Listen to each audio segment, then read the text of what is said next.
What's going on, guys? Welcome back to another awesome video, and today we are back with Security Breach. Let's get this show on the road.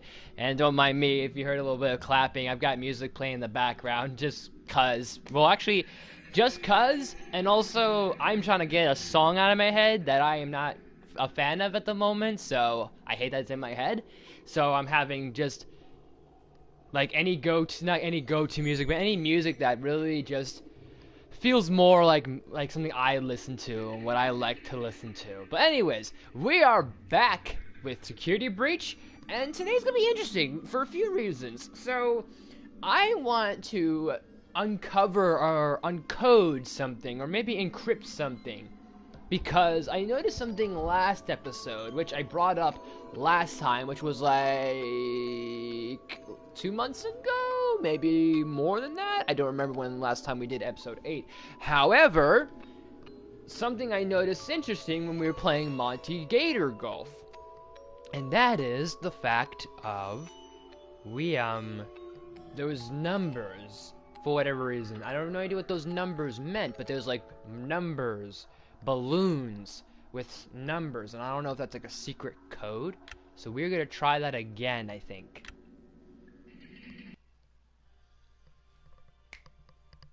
So we are going to try that today. I have no idea how many times we're going to attempt at this, but I want to see how many times we will attempt at this. And then maybe it'll give us something different. I really don't know. Maybe it'll give us something special. Maybe it'll give us nothing.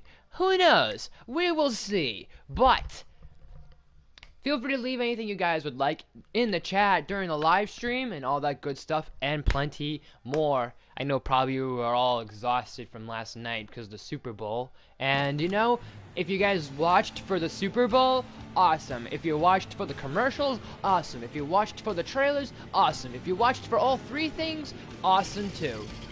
I just need to remember, where was that good old Monty Gator Golf at? So we can play another game. So I want to make sure Monty's not around, or where can I find the Gator Golf? It's gonna take me a second here, people.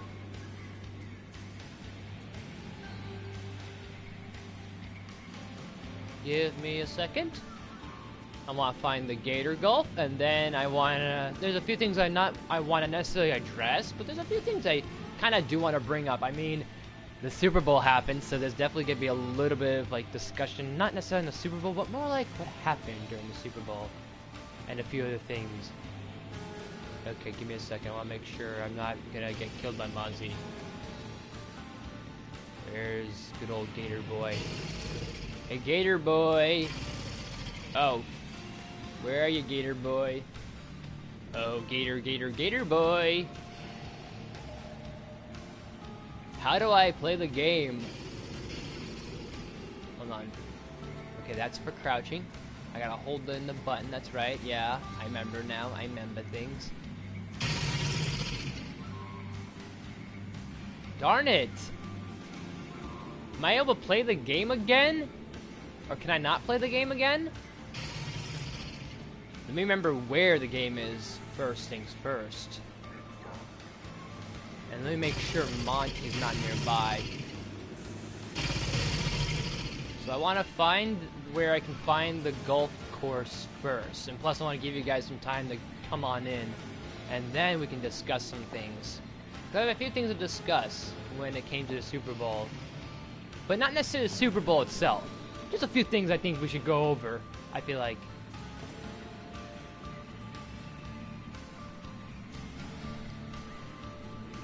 I have no idea what this is, but this is pretty good.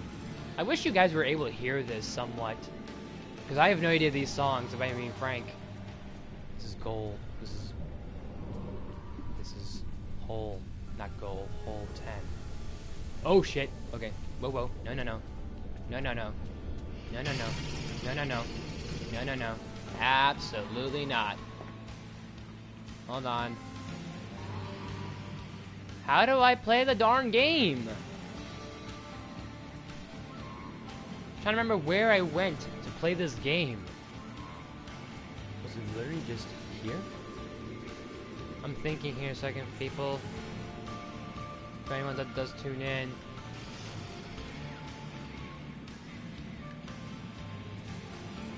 downstairs, maybe? Oh yeah, you don't need a holder, that's right. Okay.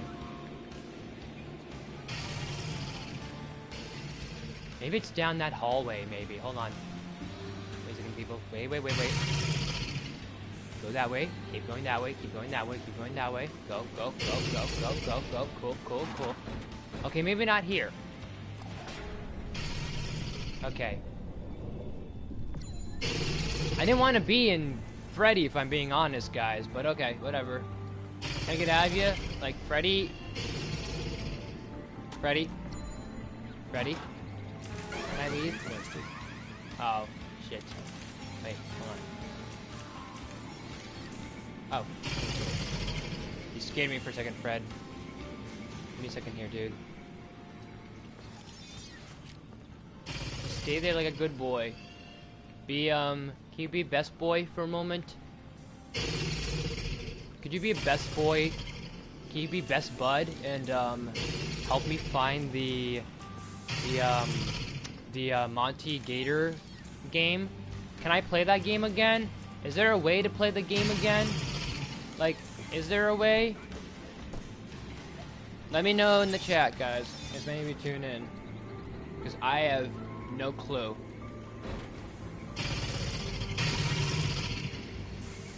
Don't mind me, I'm just strolling on by. Is there a way I can play it? It's 14. Ooh. Let's see. I need to be careful because obviously Freddy's battery is an issue. I need to figure out how can I play the game?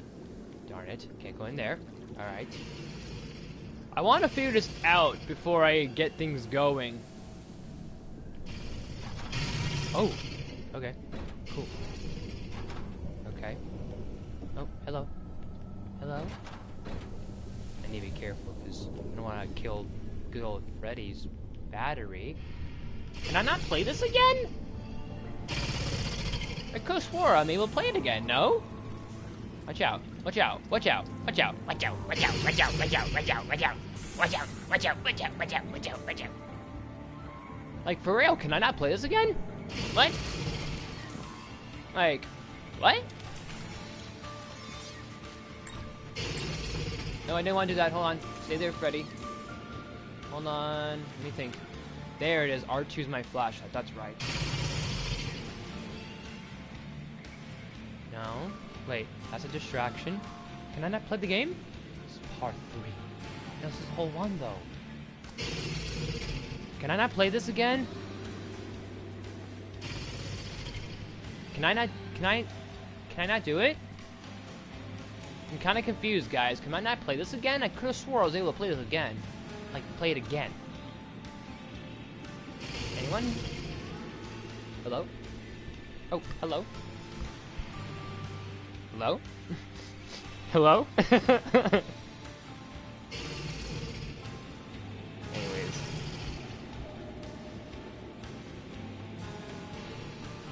Hold on. Give me a second.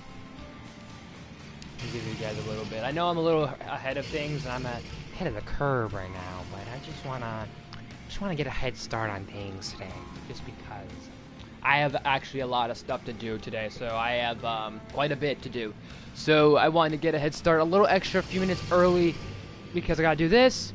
I gotta put in my unemployment payment. I'm gonna apply for places. Check in on my classwork, and do some other stuff I gotta do too.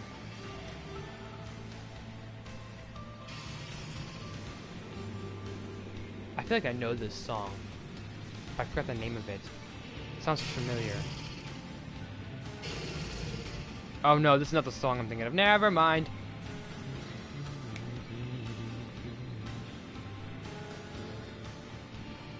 This sounds very 50s and 60s. I love it. I like this.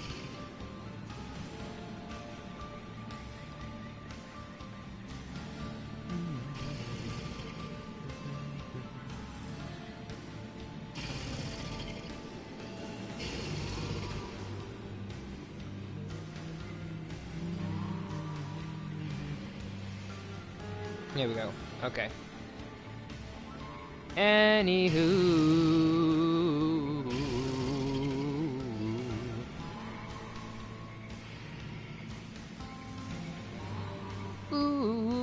Anyways, if you guys check out my last stream, we did Ace Attorney. I just realized while I'm sharing this and promoting this, just a little tiny bit, just a little promoting.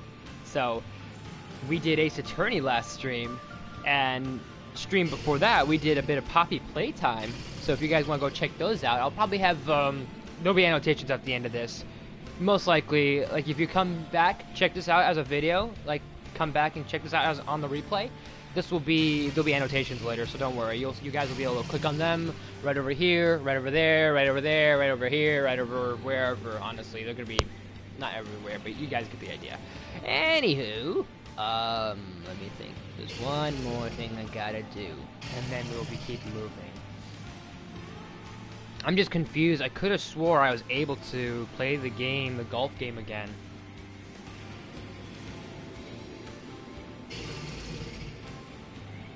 So, let me think here a second. So maybe I can, maybe I can't? I really don't know, guys.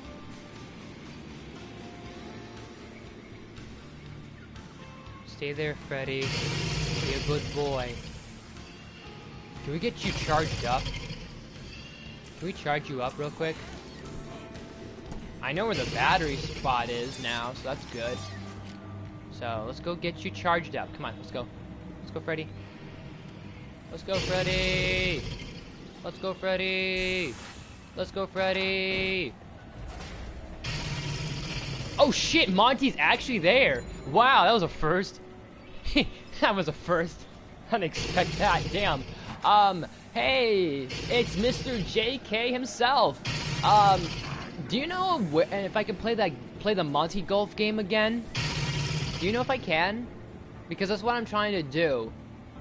Like I'm near the game, like the Monty Gator golf itself. Do you remember where I can go to play it again? Or can I play it again? Like I'd appreciate that very, very much, Tom. Very, very, very, very much. Absolutely very, very, very, very, very, very much if you can help me with that. I very, very, very, very, very much appreciate that. Because I have no idea where to start. If I can play it again, I forgot where to find it. I was thinking to myself in my head when yeah, I should remember where this starts. Yeah, I should be fine. Now I'm like, what? So, I don't know. I had an idea. I had a foolproof plan too and everything. Shit. Is there another? Wait, I can go to the first date if I need to. Is there let me know. You may find out if you don't mind. I'd appreciate that a ton too. Thank you. Thank you, pal. Thank you, buddy. I'd appreciate that very much. Let me charge Freddy again, because I gotta go charge him. And also be out for the lookout for Monty, because now I just realized he could come out of nowhere too. Second, people. That guy's down that way. Wait a minute. If you can find out for me, like, you don't have to share it in the chat or share it to me. Just see if you can look for it and tell me a yes or no. That I'd appreciate. That I would appreciate 100%. Wholeheartedly. No cap. Ah, shit, that's fine. Hold on. See, can you play this multiple times? Because I was really onto something. I could have swore I was. Let's see, also called Monty Gator Golf. Can I play this multiple times? That'd be really great. Let's see, in-game information. Let's see, main location, Freddy Fazbear, of course. Inhabits Monty Gator. Status, destroyed such abandoned. Ooh.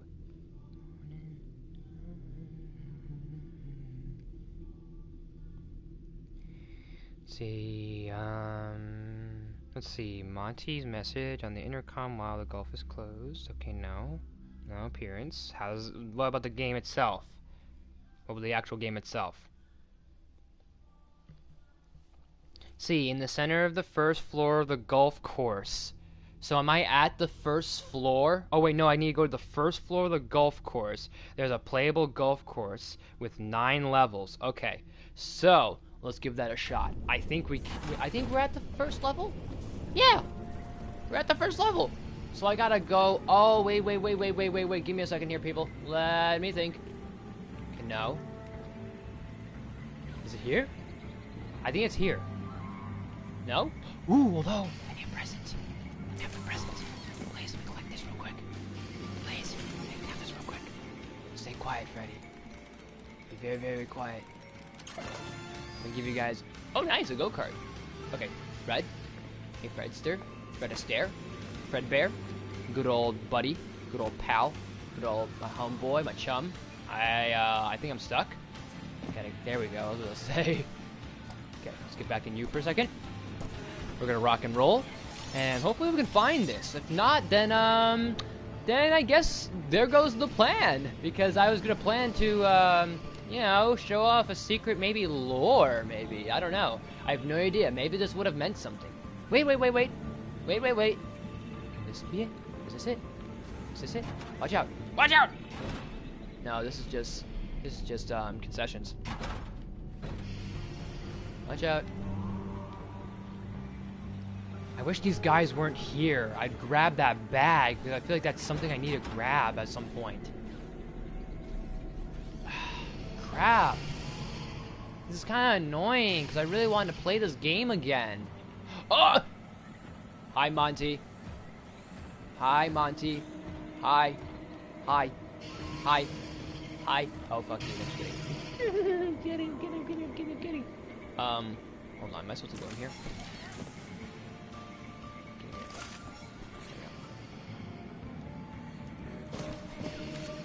Get in there. God damn it. Okay. So there goes that plan. And I need to get out of Freddy. Real quick. Just a quick second. Monty.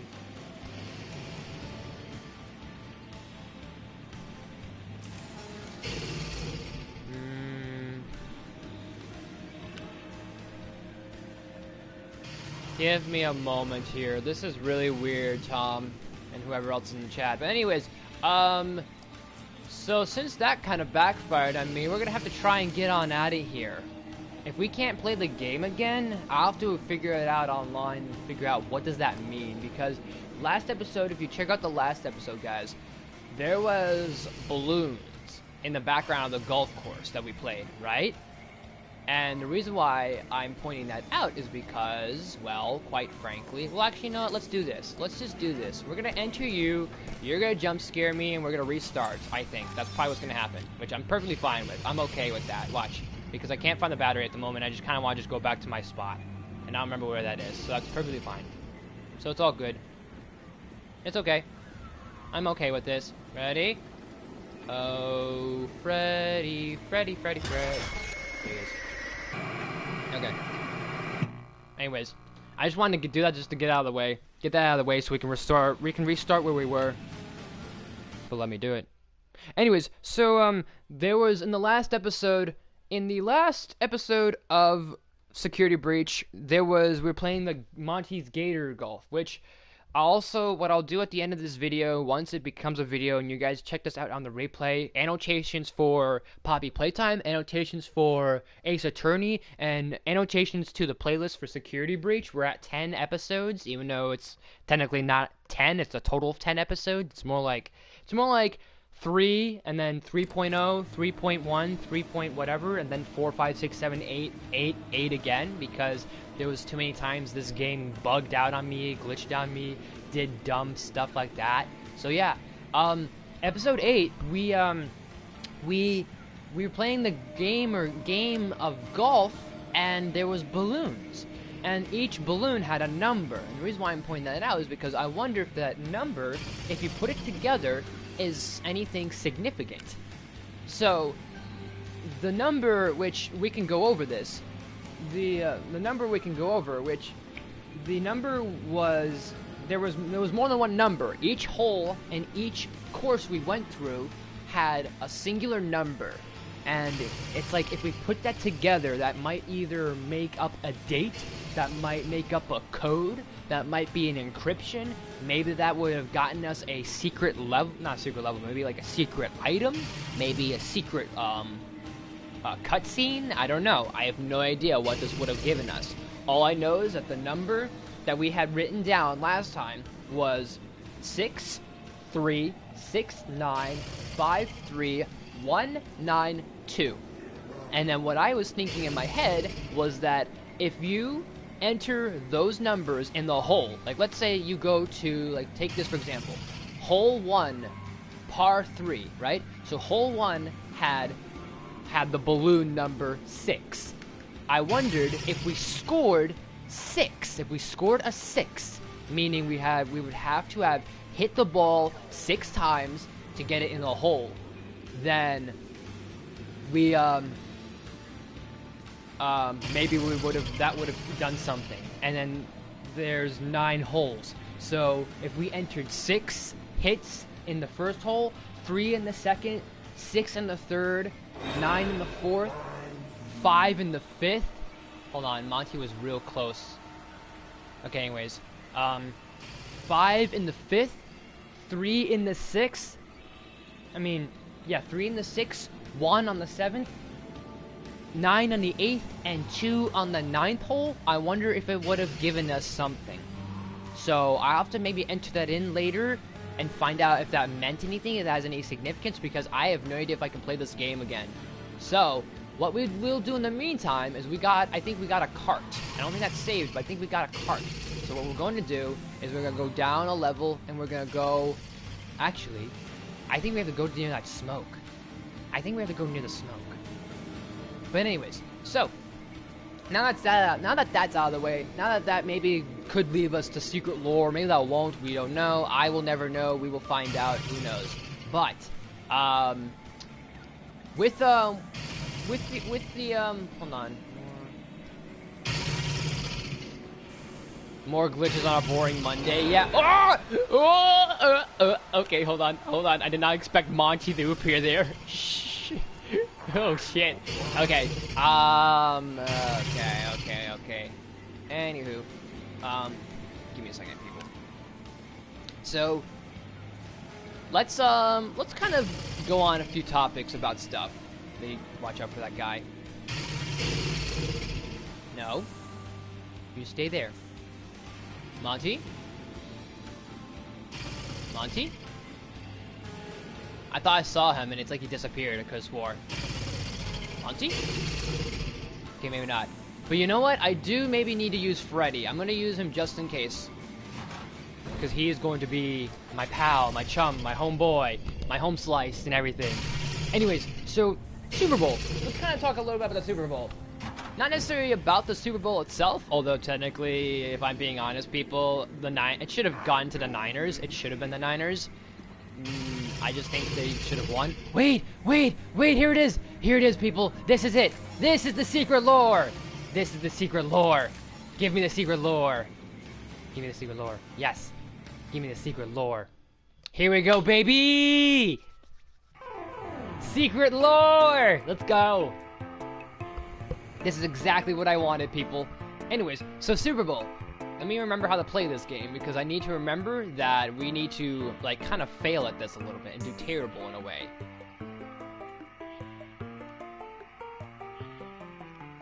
Hold on.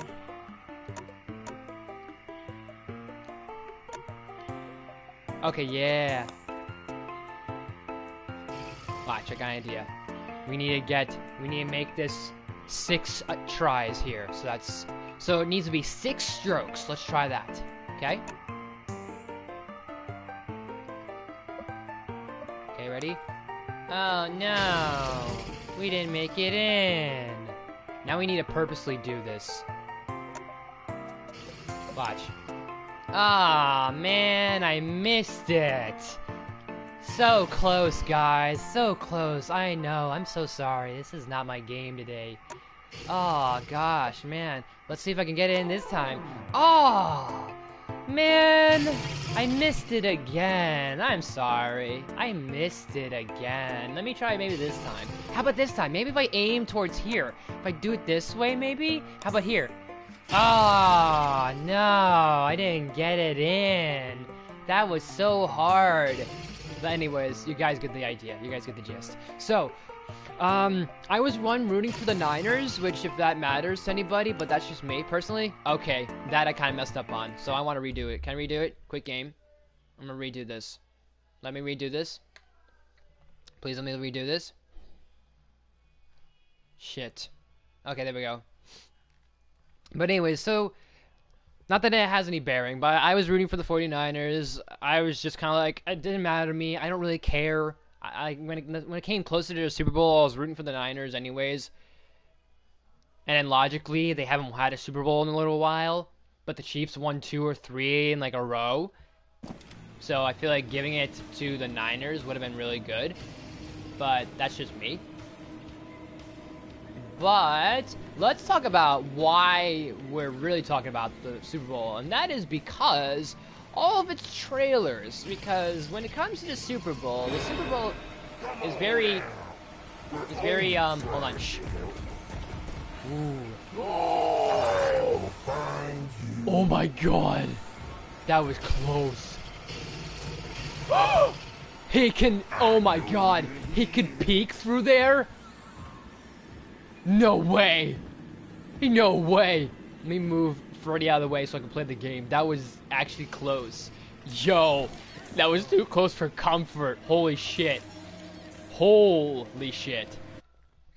Anyways, so the real reason why a lot of you people probably paid attention to the Super Bowl is because a lot of the trailers that drop and the commercials. Some people like the commercials because they're very cheesy, they're very weird, they're very cringy, but yet there's an enjoyment to them for whatever reason. I don't know what it is, but I think we just like them for the celebrity appearances. Sometimes we like them for the products that they're promoting. It depends. Like, I mean, we got like things like Jenna Ortega in a Doritos commercial and Ken Jeong in a Popeyes commercial, and no, don't fall in. No, I don't want that. Fudge. What else was there? There was those commercials with Usher. There was a BMW commercial with Christopher Walken. Like, we see these celebrities and we're like, hey, we know those people. Heck, let's talk about Vince Vaughn coming back, because I did not expect him to be in a commercial or ever just be on screen, period. Because, like, I don't know, like, Vince Vaughn's been really MIA, and it's not like he needs to be in film or in television in the next, like, 10 years, but it's just interesting to me to be like, hey, there's a familiar face I haven't seen in a while, and plus I thought, kind of I don't know, I mean, I don't know what it is. It's just interesting to me. I thought it was neat, because, like, all of a sudden he appears, and I'm like, hey, it's like, that's kind of cool. Not that this is like, I don't know. Maybe he just needed a good paycheck. Maybe he just needed just to be like, hey, mind if I just do this? Or maybe people just called him and say, hey, Vince, are you busy? No, not really. Okay, cool. I don't know. It doesn't matter, but still, I just thought it was kind of cool. Anywho, so the big thing we're going to talk about is the trailers that dropped during this Super Bowl. And let's get the big head honcho. Actually, you know what? Let's save that for later, because not a lot of you are here. And I want to wait for all of you to kind of come together and be like, hey, let's talk about the big daddy himself that came during the Super Bowl trailer. I mean the Super Bowl trailer. During the Super Bowl. So, not a lot. Well, here's the thing. People were predicting a lot more trailers were going to appear and happen during the Super Bowl. And honestly, we were right, but at the same time, we were wrong. And that's fine. Because part of me was like, you know, it'd be nice to maybe if we got, say, a Beetlejuice 2 trailer. People were saying there would be another Ghostbusters trailer, and things like Inside Out 2 and Moana 2. But, you know, I'm happy with the stuff we got for the most part, because I mean, we got Deadpool and Wolverine. We got Deadpool and Wolverine. That's the one that I was most happy with. Everything else, I'm kind of like, yeah, everything seems fine. We got something with Inside Out 2, but not a lot. It was just like, hey, go check the trailer out on YouTube. Just like, okay, cool. Thanks for the info. Okay, so a quadruple bogey. That's 6. Okay? So now we need to try 3 on the second hole. If we can do that. So, let's see. I think we can do 3 on this hole. I think we should be able to. So, we need 1. That's 1 stroke. Right? And then, let's do a second stroke going this way. And you guys are more than welcome to leave stuff in the chat. Actually, this might not work. I might have to keep redoing this. You're going to be seeing me play this game quite a bit today, which that's perfectly fine. This is just going to be me giving commentary and content. I don't know. I'm really onto something with this number encryption. I feel, personally. Fudge! No, it's not going to work. Okay, let's quit the game. I want to get this right, because I want to try this. I want to try this. I want to see what happens here. So, anyways, what else did we get with the Super Bowl? We got Inside Out 2, which we kind of did, but like I said, it was more like what we already saw and what we were already aware of. The only thing that was new was the fact of the all the voice talent that's in the sequels not coming back. Like we have Amy Poehler that's back. We have what's her name? Phyllis, who plays Sadness. Fuck! Where's Freddy? Freddy? Okay, I was getting scared for a second. Where's Mont? Mont? Oh, I see Mont. Hold on. Give me a second, guys. I'm gonna wait for Monty to pass. Okay, he's doing that way. Good. Stay that way, Monty. Ooh, is this the mamas and the papas?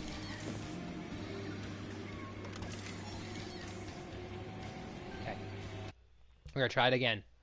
We're gonna be at this for quite a little while because there is something I'm trying to do here. And don't worry, Jamari. I see you in the chat. You're more than welcome to leave something as always, people. You guys are literally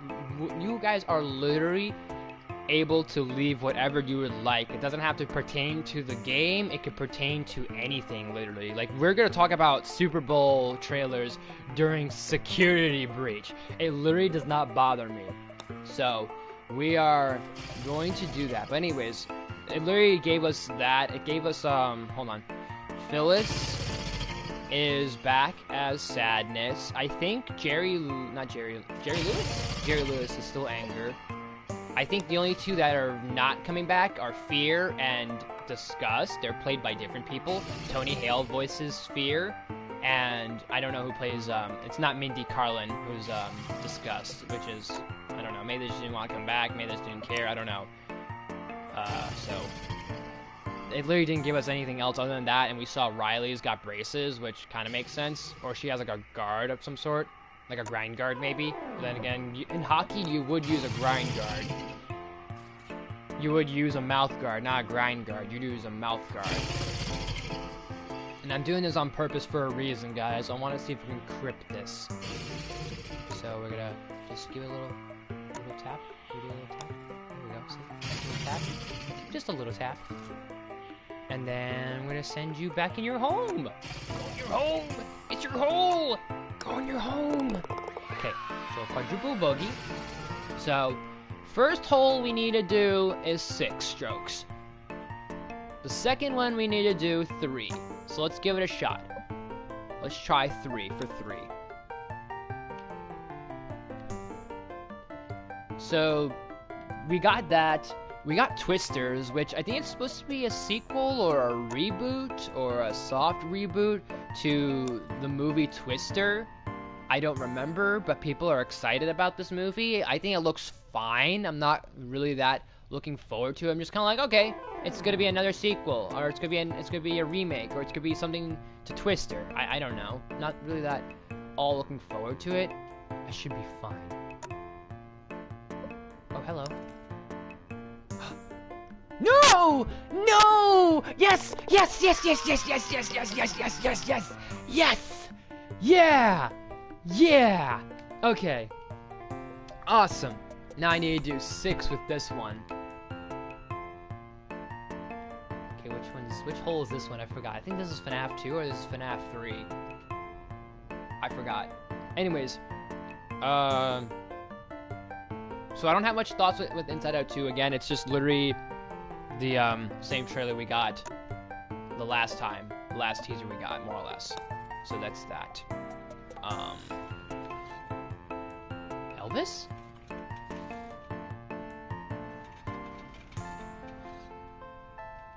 Give me a second. Is this Elvis or is this Sinatra?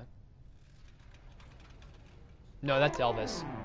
I have my Alexa playing stuff in the background. You guys don't hear it though. Wait, what? What? Oh, that's interesting. Oh, that is so interesting. Yo, what? What? Oh my gosh. Yo, where do you go now? Where do you go, little guy? Where do you go? Where do you go? I want to know. I want to know your secrets. Are your secrets that you keep? Can you tell me the secrets that you keep? Oh, no. Come on, get in there. I want to know things, please. I want to know. Please, I want to see secrets. Give me some secret lore. Damn it! Come on, give me more than that. No, don't tease me like that. No. Don't tease me like that. No way, Jose. You're getting in there. Oh my gosh. Oh my gosh, where are you going? Oh, please fall in. No! I need it to be 6! I need it to be 6! God damn it! I need it to be 6. Hold on, people. Let me read this again. There's a reason why I'm doing this. We're gonna be at this for a while, so bear with me. Episode 9 is just literally gonna be me just talking about shit as we're just playing this game. And then I think episode 10 we'll probably get back to everything else. But I really want to do this. So I want to get this right. But yeah, Twisters, I'm fine with. I'm okay with. What else came out? Oh, Kingdom of the Planet of the Apes. That's the other thing I'm forgetting. I was like, what else is there that I'm forgetting? I'm like, I know there's Kingdom of the Planet of the Apes. That's coming out. I'm looking forward to that very much. It's, again, kind of, I've had the same thoughts I've had for that movie when I talked about it in my most anticipated movies of 2024. That we're in the Planet of the Apes. Like, we're in that timeline. We're in that universe where the Tim Burton movie took place. Because the Tim Burton movie took place when the apes took over the planet. That was it. Like, there was very little humanity. There was very little human left in the human race. Like, everyone was pretty much just enslaved. And you had people like the Charlton Heston character and all those characters that were there and stuff like that. Dr. Zaius? Not Dr. Zaius. Yeah, maybe Dr. Zaius. Yeah, that's right, Dr. Zaius. And those characters, everyone from that universe and the whole, like, oh, these humans can talk because the apes themselves have become so evolved and intelligent, and we as a human race in this Matt Reeves Planet Apes universe have become kind of like not belittled, but because the virus and the disease that was infecting our bodies kind of made us mute. We decided we were reverting back, where as humans we were de-evolving our brains.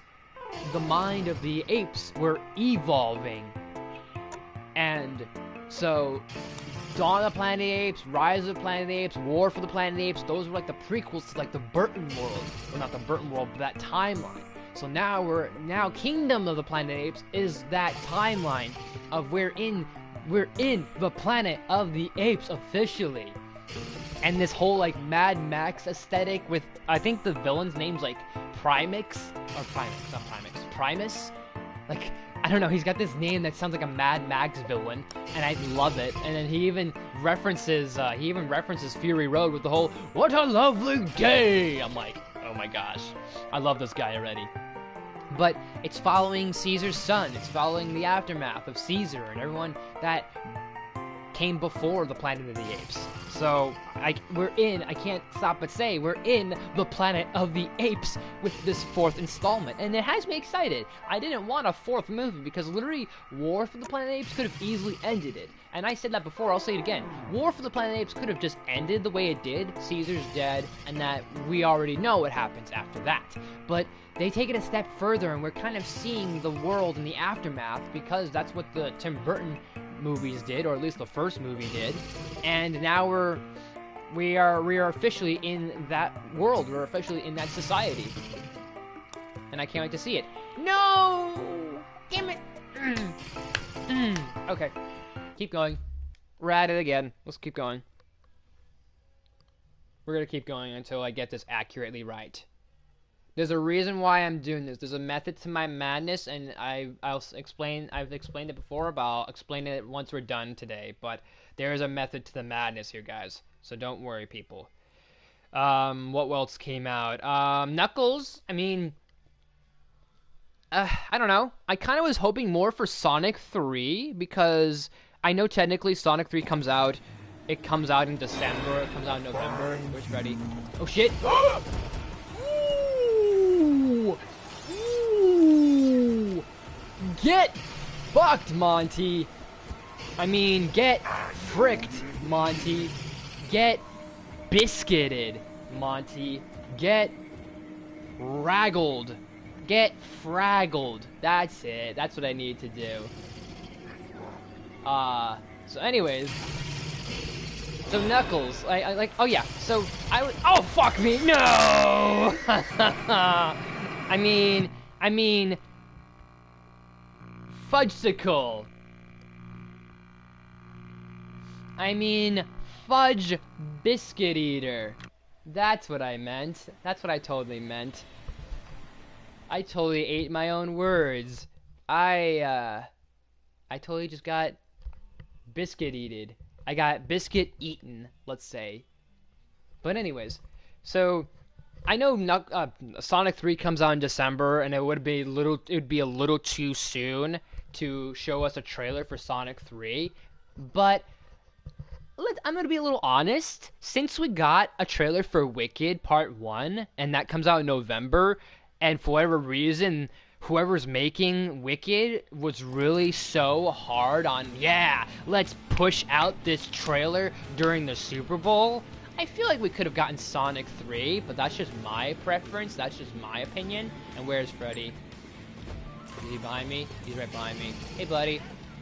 So, I was really hoping that we would get, and I think it'd be fitting too, because we would get both Knuckles, the TV series, and Sonic 3. Like, how cool would that be? Like a nice double feature, kind of back to back, because Knuckles takes place after Sonic 2, of course, the TV series, and then Sonic 3 is obviously the aftermath. And I don't know, personally, I was expecting more from this Knuckles trailer. Like, I was expecting more of this TV show. Like, am I the only one that thought with this trailer, with Knuckles, like this Knuckles TV show, was I the only one that thought that maybe we would get perhaps like a prequel to Sonic? Like, maybe we would get Knuckles in his home world, like with the echidnas and a lot more of like that realm, that world. I forgot the world that he's from, but you guys know this better than me, but that world that Knuckles is from, I was expecting that to be the TV show, like that to be like a prequel. Like could you imagine a prequel with Knuckles, like Knuckles being a prequel to Sonic 1 and 2, where he's in his home world, what happened to the echidnas, why and how did Robotnik find the echidnas, why would he need the echidnas, and all of this other jazz and all this other fun stuff. And maybe during his travels, Robotnik encountered the echidna world and the echidna reality, whatever that's called, Green Hill, I don't know. But you guys get the idea.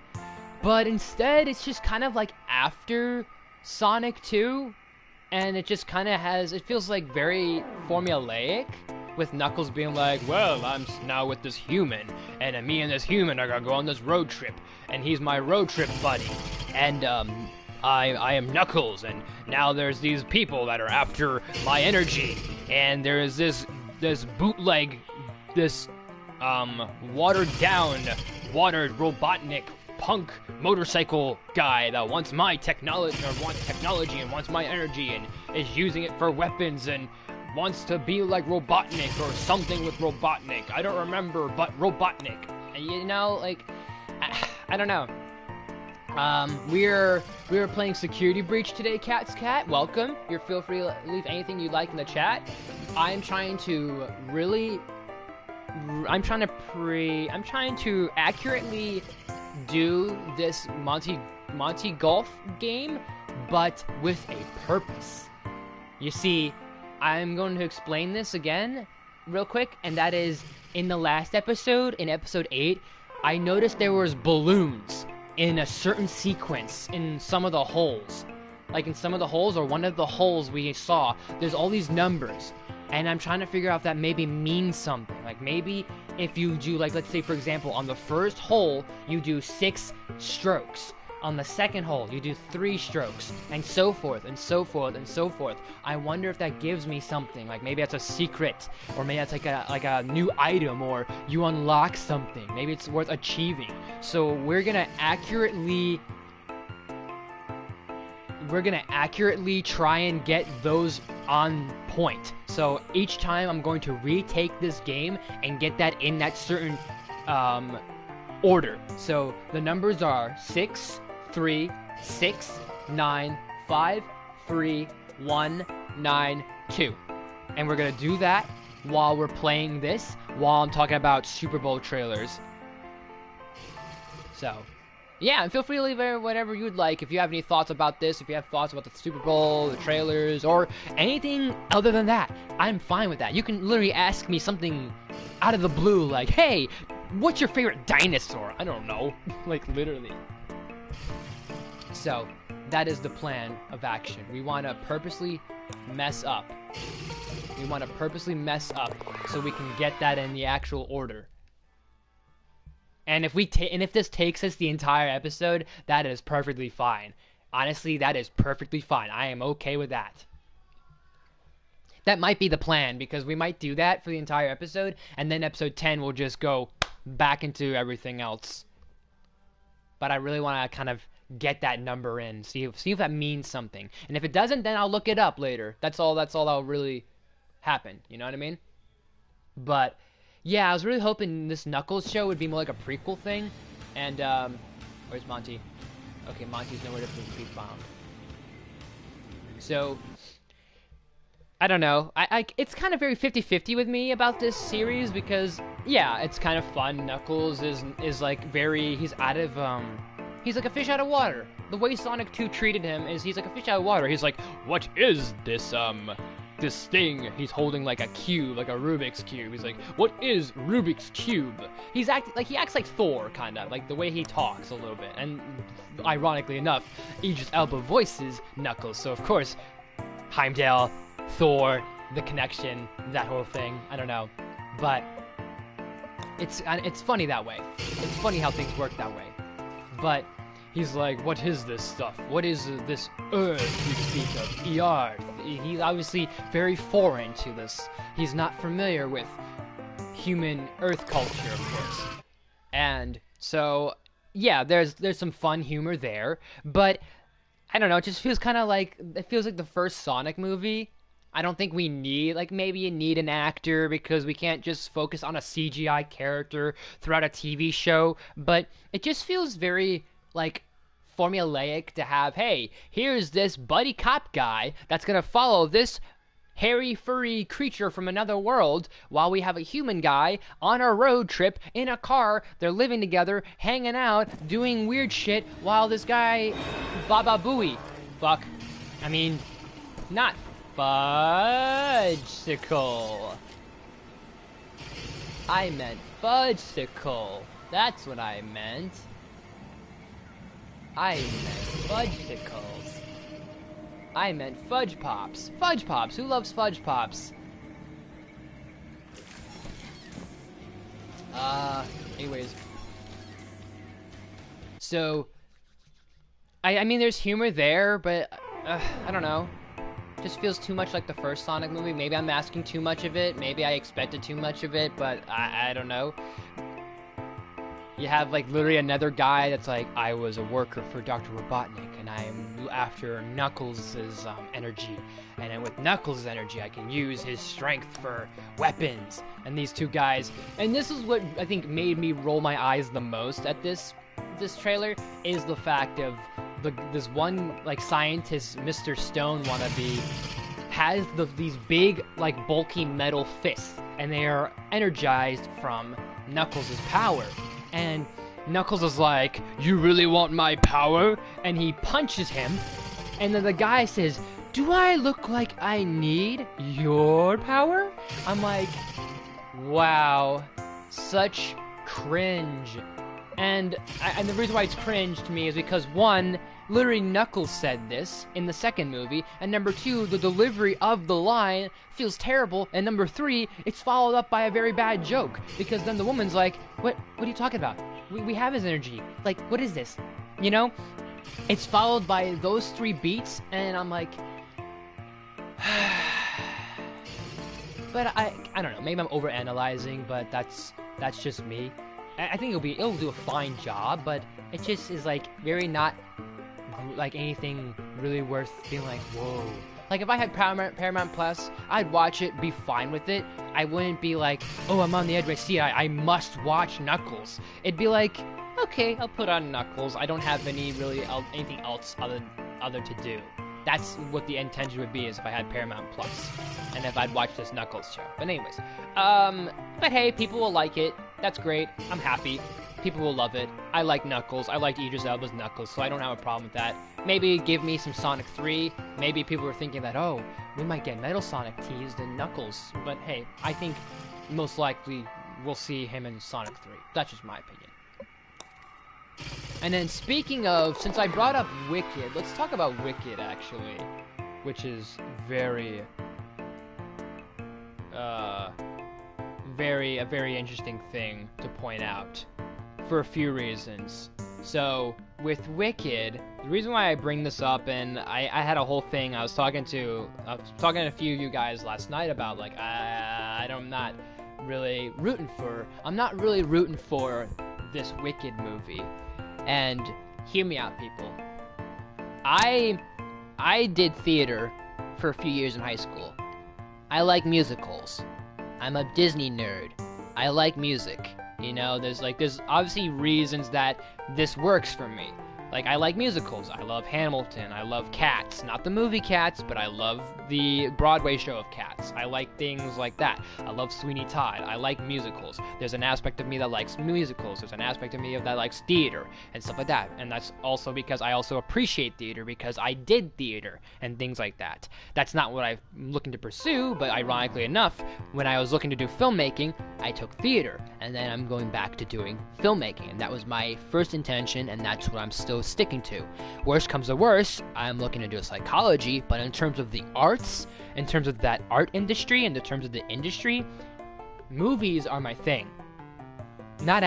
Directing's my thing, not acting. I could act, but I would like to direct. And then people love Wicked. People love the Broadway musical. People love Wicked. There are so many fans that love Wicked, and how much people talk about it. But there's so many things wrong with this movie that's coming out with Wicked that I'm just very on the fence about for so many reasons. So many things. I don't know why, but my keyboard is English now instead of German. Oh, that's interesting. I mean, take your time. For whatever reason, if your keyboard's English and you can't, like, type English, that's perfectly fine. If you need to type in a different language, do what you gotta do. So we need to do 3 with this hole. We're almost there. So we need 1 more hit. This is our 3rd hit. So, this is our 3rd stroke. So, we should be perfectly fine. Let me make sure I have this right, because I had it good the first time. So I don't want to hit it too hard, but I want to give it a nice push. Just a little nudge. No! Ooh! I will keep being at this for a while. I don't care. I want to get this number right. I really do. But anyways, with Wicked. So the movie has actually not a little problem, a big problem here. So,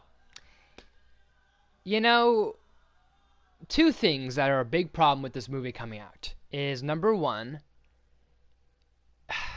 I don't like that it's part one. I don't like that it's called part one. Wicked part one. Because we've seen in the past, unfortunately, there's been too many movies where they would be parts, like part one, part two, part three, and then when you split a movie into two parts, it for whatever reason comes off very bad because the success is very terrible. Oh, I might have messed up. No, I don't want a hole in one. Although I could try holes in one with each one, but I don't think that would happen. But I need this code. I want to try this number encryption. That's what I'm trying to strive for today.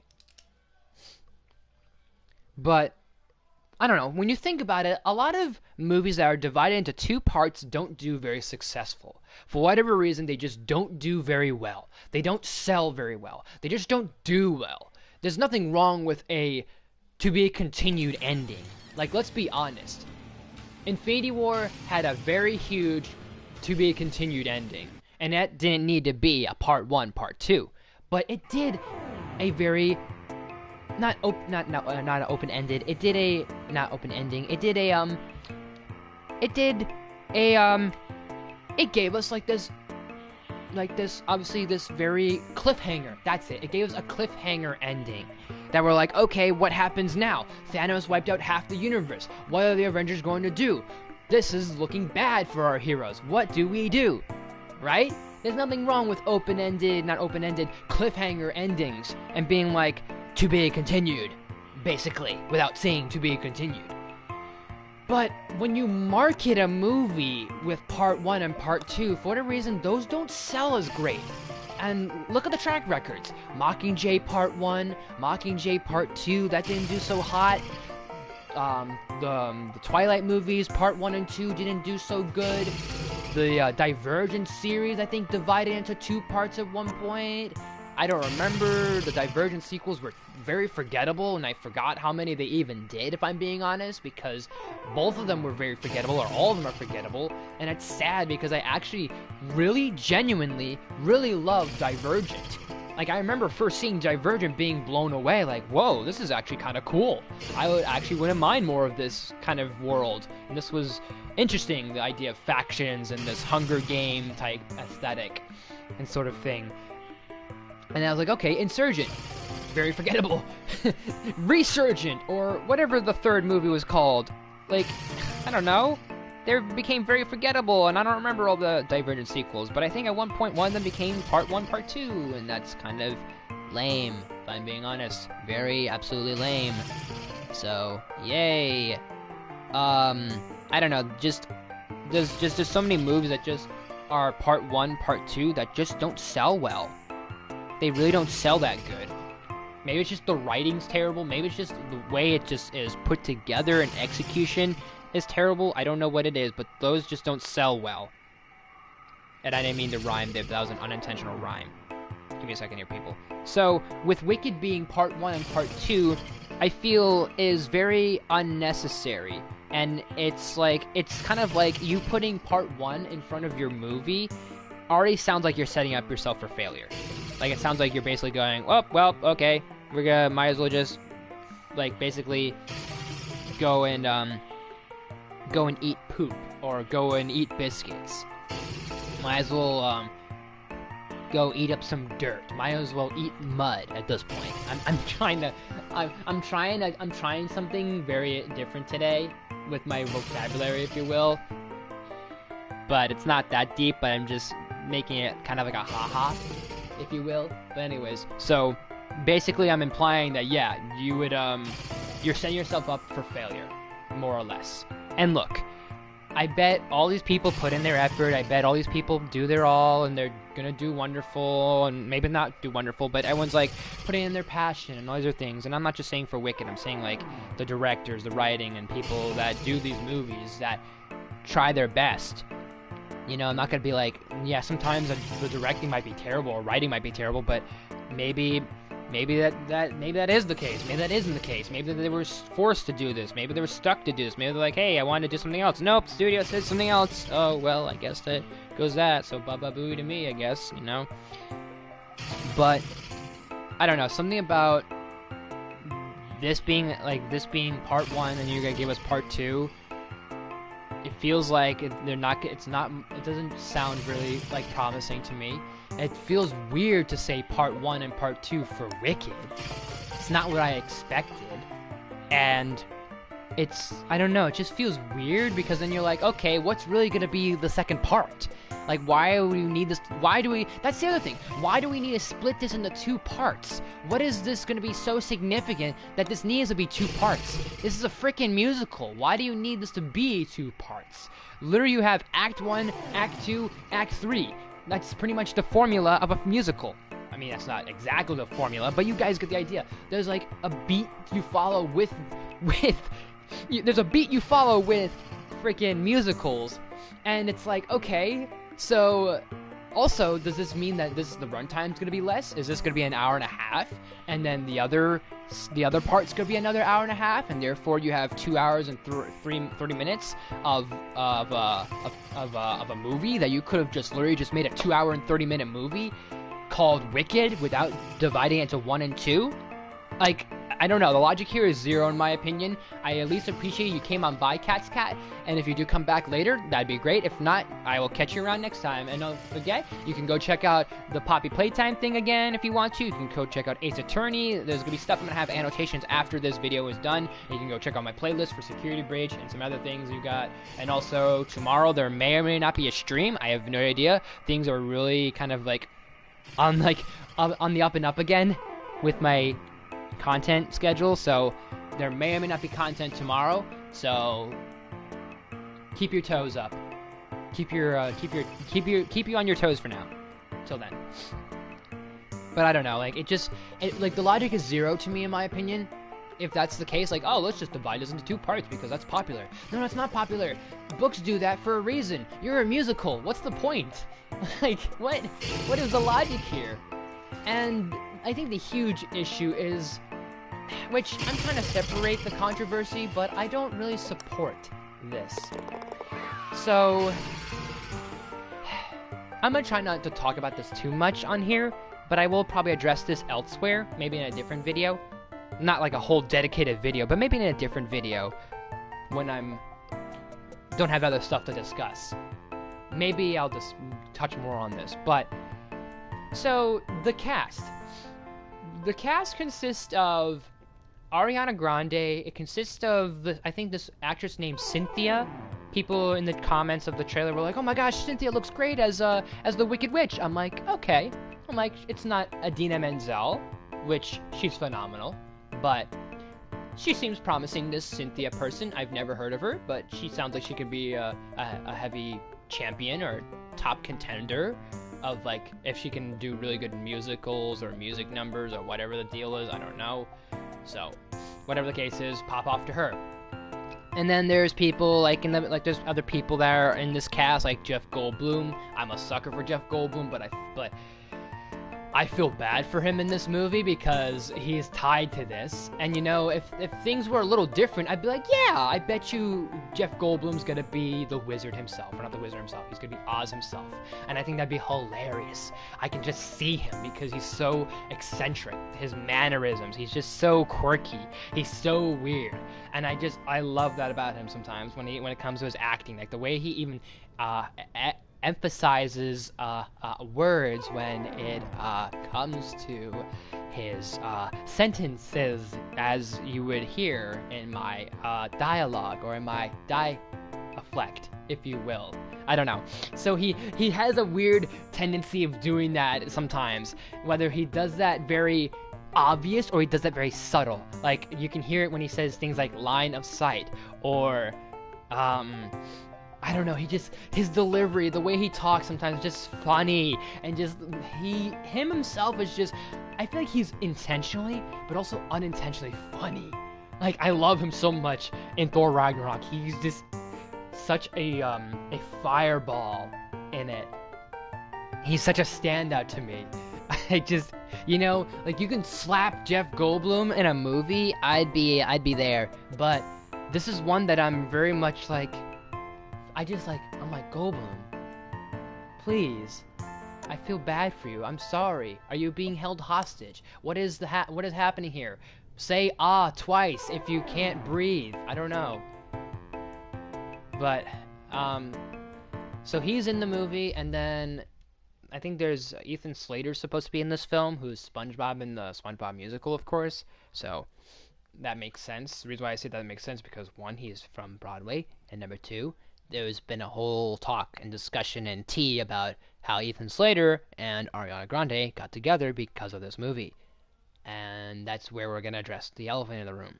And the elephant in the room is none other than Ariana Grande. Now, if you like her music, that's fine. Some of her music's actually really good. Some of it. I will give her a pass on... Okay, making sure Monty is not coming by or spooks me all of a sudden. So some of her songs are not that bad. Some of her songs are actually kind of funny, unintentionally, because my fiance the other day, or actually a few weeks ago, she was telling me about her song Yes and the way it just sounds, it sounds so terrible, but it's funny. Like, I don't know, the whole yes and it's just so weird. It's so weird, it's so funny, it's cringy, but it's hilariously bad. And I might have messed up on this. Please don't land in the hole. Don't land in the hole. Please don't land in the hole. How's it going, IDK? Good to see you back. I do recall you, at least. So we're gonna keep playing this game for a while because there is a code. Not a code, but there's a number sequence I'm trying to do and see if that might crack something for me. And I want to keep trying at this until I get it right. So we're doing that while I'm talking about Super Bowl trailer stuff and things. So, anyways, back to Wicked. Oh no, Ariana. So Ariana Grande. If you like her music, fine. That's okay. There's I think one of her songs I actually genuinely like. I think one of her songs I kind of like, not for the meaning behind it, but I kind of like the way the beat is, the way the music is, the way the rhythm is, like that aesthetic, that concept. I like the song Thank You Next. It sounds like a stupid title. It's a stupid title for a song, if I'm being honest, because it's literally just thank you next. And then yes, I know it repeats like the whole thank you next, thank you next. Like sometimes I might get repetitive, but something about that song, like the way it sounds good. It sounds like a catchy tune. I don't like the message behind it because Ariana is really trying to push this whole like I don't give a flying fudgesicle type of attitude. Like that's the type of attitude that she's kind of giving, like this I don't care, like you can say whatever you want people and all these other things, but the message behind that song is very interesting, because if you kind of put two and two together, it's basically her kind of going and saying, yeah, I've gone with this guy, I moved on, gone with this person, cheated, or in her case I moved on or went on to this person instead, but pretty much just went from guy to guy to guy to guy, more or less. But hey, that's her business. That's none of our business. Whatever she does, that's her business. And all these other things, you know, we don't need to, like, not everything with people's personal lives need to be shared, especially their bedroom life and their relationships. Those don't need to necessarily be shared 24/7 because number one, it's kind of inappropriate and very not professional to share your bedroom life. And also, sometimes with your relationships, it's very, you don't want, I don't know, there's like a fine gray line of what do you share with when it comes to celebrities. There is a, I'm going to show you at one point, there is a hole there's a hole that has these balloons, and all these balloons have certain numbers with them, and it's in the chat, but I'll read it to you, IDK. It is 6 3 6 9 5 3 1 9 2. Those are 9 digits, and that makes me think there are 9 digits, so that means there's 9 holes. We have to aim for these strokes for each hole. Like for hole number 1 we need to do maybe 6 strokes. For number 2 we need to do 3, and so forth and so forth and so forth. So that's what I'm thinking. So that's why I'm purposely missing. So like I could play this game with ease, but I'm purposely trying to miss. I'm trying to purposely miss on purpose so I can get this code. Like maybe it's gonna be a secret like item we get. Maybe it'll unlock something for us. I don't know. I don't know what it'll do. I don't think it's gonna give us a secret ending, but it makes me think that maybe there is something underneath the surface with this code, this encryption. And if it doesn't have any bearing, then it doesn't have any bearing. At least we gave it a shot. We gave it a try. So that's all that matters to me. Like, at least we had fun figuring it out. We had fun along the way figuring it out and maybe theorizing, if you will. Monty? Making sure there's no Monty Gator around. Like, thank you. Thank you. So yeah, you can like her music. That's perfectly fine. I have nothing, like, I'm not against anyone that likes her music. You know, like, I know so many people that are Taylor Swift fans. And I don't know, I think she's now becoming very overrated in my opinion. There are some songs I do like of hers, don't get me wrong. I like Antihero. I actually do genuinely like Antihero.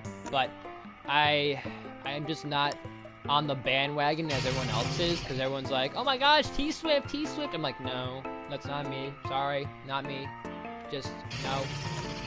I like, there's another song she did, I think. What is it? It's I kind of get a kick out of Shake It Off. That's a good one. I like Shake It Off. But anyways, like, she's kind of overrated to me. With Ariana, there's just too much controversy behind her, and this is the problem: is that she shared too much of her personal life online. That it's like, it's hard to really go and say, yeah, we can overlook this, there's not a lot going on here under the surface. It's like, she shared everything with what she does with her life, that it's kind of hard to neglect and basically kind of go, we'll give her a pass because she's attractive, or we'll give her a pass, she's a good singer, or we'll give her a pass because she's so nice. Like, no. Like, sometimes with people, you can give passes, but sometimes they're not worth it. Like, for example, I know people will defend Amber Heard, but she does not deserve any forgiveness. Now, someone like Ezra Miller, we can all hate because of what he's done. But here's the thing I will argue with Ezra Miller, is that they are at least trying to kind of recuperate. They're trying to maybe try rehab, maybe they'll try something different. They are trying to get back to doing something normal again. And a lot of people have said that, yeah, we've had trouble. We have no trouble working with Ezra Miller. We didn't have much trouble. They are a hoot to work with and all these other things. But whenever you hear about Amber Heard, sounds like she's been a drama queen on set. Just saying. So, anyways, but back to Ariana. So the problem is she has shared too much of her personal information. We've heard almost everything if you follow. The reason why I follow what's going on is because my fiance has told me what's happened, and I'm like, oh, yeah, no, never mind then, because she's like, I don't like her. I'm like, this is just paraphrasing the conversation, but this is pretty much the conversation, but paraphrased version is, I don't like Ariana. Oh, why's that? Oh, because of this and that, and this or that, A, B, and C, 1, 2, 3, she's shared this too, she's done this, messed up this person's life, did this to this person, and I'm like, oh. I was like, okay. She's like, yeah, now you see why I don't like Wicked, and also I don't like musicals. And I'm like, yeah, that's fine. You know, not everyone's gonna like musicals. She's not crazy about musicals. I remember one time I tried getting Bella into watching Hamilton. Well, not that I tried to. At one point in the back of my head, I thought if she wanted to watch Hamilton, but she's like, no, not musicals. I can do Disney musicals, but not musicals. I'm like, okay, well, that's fine. She's like, I just don't like the theater. I'm not crazy about it, and all these other things. And I'm like, sure, like, that's perfectly fine. That's you, baby. That's perfectly fine. You know, we can... No! Come on, game. We're gonna try this for at least until maybe another hour, and if I don't get it, then I'll just skip it for now, and I'll have to look it up. But anyways, with Ariana, it's just... She shared too much of her personal life, and she basically cheated on her man. She cheated on a different man. She went from one guy to another guy and messed up his relationship, a la Ethan Slater. So that happened, and that's not good. Oh, get fricked. Game over, kid. Get fricked. Oh, hi. Little too close for comfort there, Monty. Oh, we were so close, man. I'm gonna wait till he's gone, because he'll come back. I always come back. Well, I don't know. It depends. It depends on how you want to look at it. Okay, is he gone? Is he gone? Or? Is he gone? Okay, let's get out of here before he finds us again. So she messed up a guy's relationship. She messed up a guy's life already. And I don't want to. And the thing is, they're both in the movie. And like the thing is, I like Ethan Slater. Ever since I kind of heard about the SpongeBob musical, I wasn't crazy about it, but I saw clips of it, and I'm like, okay, I can see why people like this Ethan Slater kid. He's cool. Seems good. I'm like, alright, sure, alright. Seems like people like this musical. Cool. Great. Wonderful. Good for people. Good for fans, because people are like, because they're huge theater nuts more than me. Trust me. I guarantee you, and I'm not gonna act like I'm a huge theater nut, but there are theater nuts that are nuttier than me. Like, they know more stuff than I do, and I just know kind of like, not basic, but I know normie stuff, but at the same time, I know more than a normie, if you will. If that makes sense. Anyways, let me think here a second. So I was like, okay, I heard about this Ethan Slater guy. Great, cool, wonderful. He sounds like he's a strong talent. He sounds like he's got a good caliber. So then I hear about this whole situation with him and Ariana, and I'm thinking, okay, this is partially his fault, but partially her fault, because he already has a kid. He was already with somebody when Ariana showed up into his life and basically said, I want kids. I want to have a kid. And it's like, are you talking to Ethan? Because that's what it kind of was implying, and I kind of messed up, I think, here. Hold on. Processing. Okay, I got this.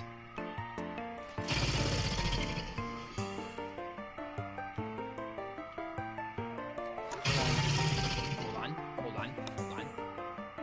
Yes. But yeah, we'll keep this at another hour. Hopefully we won't have to, but we'll keep this at another hour.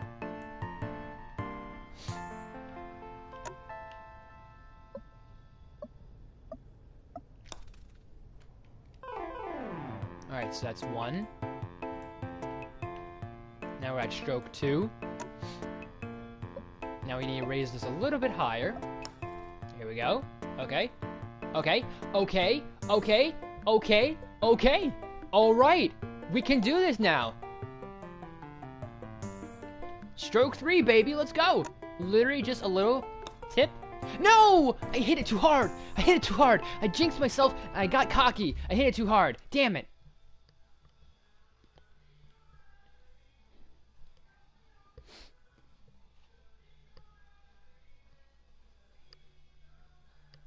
But yeah, we'll try this until like 10 o'clock. Maybe. But I don't know. I just don't want to support this movie because of those reasons. With like, if Ariana wasn't the person she was, like, and I know you can separate the artist from the art, but sometimes it's hard to, and that's why Amber Heard is one I can always just not struggle with, but despise, even with her work, because everywhere you look, I just can't help but think you're the woman that messed up a iconic and phenomenal actor's career. And those are things, it's hard to really separate that. I can separate people from the art and the artists. Like, I can separate the fact and the whole situation that happened with Jonathan Majors. So I can separate that and have my opinion about Jonathan Majors as a person, and then Jonathan Majors as the actor. And as an actor, he's great. I think he's done some really great things. As a person, that's a whole different situation. That's a whole different ball game we'll have to talk about another time. That's a whole different thing we'll do another time. And I know this is not what you guys want to hear during a FNAF game, but this is just stuff I want to at least have topics for today, instead of just being like, hey, what's going on, people? And then silence. Ooh, ooh, ooh. You know what I mean? I don't know. I'm being a little weird today. It's Monday. I'm trying to make this Monday at least something interesting. I know Mondays are boring. At least this is not boring. So, and hey, if you guys don't want what's being discussed, you can always be like, hey, let's talk about this instead. I'll be like, okay, sure, I don't matter to me. But anyways, so we're gonna go away from Wicked for a moment. That's my whole 2 cents on Wicked. That's the way the cookie crumbles and everything else. So I'm very like on it. I'm happy and excited for If. It's nothing much new exactly with the trailer. It gave us the same footage as the trailer we got, I think, like a couple months ago. I think it was like December we might have gotten that trailer for If, which is kind of... It's interesting. I think we got If back in 2023, if I remember. We just might have done that, I think. Actually, hold on a second. Yeah, I think we might have gotten that trailer like a couple months ago. But the best part and the beauty about the footage and the trailer and the stuff we got from last night was the fact about that so John Krasinski, quote John Krasinski, came on to basically say, hey, I'm John Krasinski, I will be directing the new movie If. And what I love about this is how it is not John Krasinski. It is Randall Park from Fresh Off the Boat. It's Randall Park from WandaVision, Jimmy Woo himself, and all these other things that I think it's so hilarious. It's such a perfect joke. I think it's the best joke, or one of the best jokes, in my opinion. I think it honestly is. Because it calls back to that episode of, not Friends, The Office. I think it's funny. And without explaining too much of the joke, because when you explain too much of the joke, there is no joke. And that's what the Joker has taught us, is that when you're trying to explain something, then it's not funny anymore. And when you explain it, there is no joke. So, it's just, there's just something about it that I love. I think it's great, if I'm being honest. So, that being said, I think that's just in itself hilarious. I'm still looking forward to If. I think it's really adorable. I think it's very sweet. I think it's going to tug on the heartstrings about kind of like our imaginations, and that when we grow up, we do lose sight of our imagination. And we do lose sight of that thing that made us kids, that childlike innocence. The things that we used to like when we were kids. The things that we... Not nostalgia, but the things we used to do as kids compared to what we do now as adults is very much different. Like, as a kid, you don't have much, like, there's not a lot you care about. There's things that you're very carefree about. You worry about just things like school. That's the only thing you have to worry about is school. And you have things like you just hang out with your friends, you go to the park, you spend time with family, you do just normal kid stuff, whether it's watching cartoons, playing video games, going outside, meeting people, hang out with friends, you're doing things, like all this stuff that is just very, like, carefree. And then as an adult, when you get older, that perspective changes, because your mind obviously develops more, but it's also the fact of we just get older and things just change for us. And I think this is something that it's gonna really hark on, is that idea of that, yeah, when we were kids, we used to have imaginary friends, and now they're all gone because we grew up. I think that's really gonna be something that's gonna hit a home run with people. I think that's honestly gonna be a home run with people, is that concept of, hey, people grow up, we lose sight of things, we lose sight of who we are, we lose that sort of aspect of what made us, like, love the things we love. I take this for example, like this is a good example. Christmas for kids is so much different from when you're an adult. When you're older, things are different, both for better and for worse. When you're a kid, it's all about that, like, wow, Santa Claus, and then when you're an adult, there is still a bit of that charm, but you start to see the world a little different. That's why whenever it comes to Christmas time, that's always my favorite holiday. Because I not because of that childlike innocence, but it puts a warm feeling in people's hearts, and it puts a warm feeling in my heart. And I always, no matter what the circumstances going on, I'm always one to be like, it's December. Let's try not to be thinking about the world, and try not to think about, like, the politics and the logistics and things like that. Let's just frickin' enjoy Christmas, you know? So, it's like, the mindset changes, and so you have imaginary friends that things drift off, friends drift off. Not even just imaginary friends. When you get older, friends drift apart. Friendships drift apart. You don't feel as close or connected with everyone else anymore. Everything's just kind of not mundane, but you want to make the best of things. And it's best to make the best of things. And maybe I'm going on and on and on on a tangent, not necessarily a tangent, but I'm making a point, I think, that, yeah, we get older, things happen. That's pretty much the shorter term, that's the shorter version of things. So, I think it's just going to be really wonderful. I think it's going to be really great, and the cast, I think, is really good, too. I think you got Steve Carell involved. I think John Krasinski even has a role, too, even though he's directing, which I think is kind of interesting, but I think it's great because him, Steve Carell, and Randall Park are reuniting, kind of like a mini office reunion. I think it's really cool. Like a mini reunion like that is really cool. And you have people like Ryan Reynolds, I think there's Maya Rudolph, and some other actors and actresses involved in there. I can't remember everybody, but I know there's voices, and there's voice actors, and other people, and I think, like, someone like, either Bryan Cranston or Sam Rockwell's in this, too.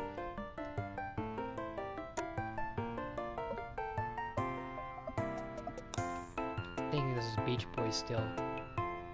I can't tell at the moment. Let me think, what was the other ones? Let me make sure I kind of went over everything before I get to the big heavy hitter of them all.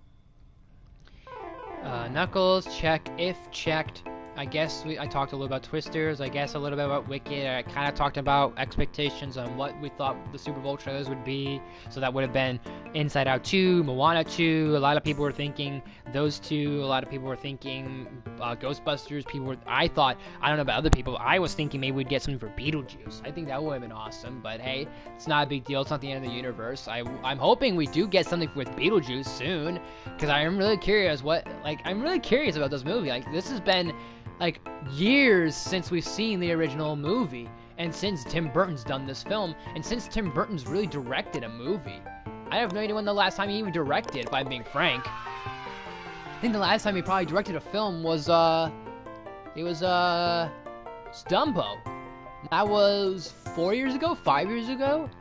It doesn't feel like it's been that long, but, you know, when Tim Burton directs a movie, honestly, you know, when you have a legendary director like, say, Tim Burton or Steven Spielberg or James Cameron or Quentin Tarantino or Martin Scorsese, or even newer legends like James Mangold or Matthew Vaughn, or who are some other directors out there that are kind of becoming really big and, like, legendary in their craft?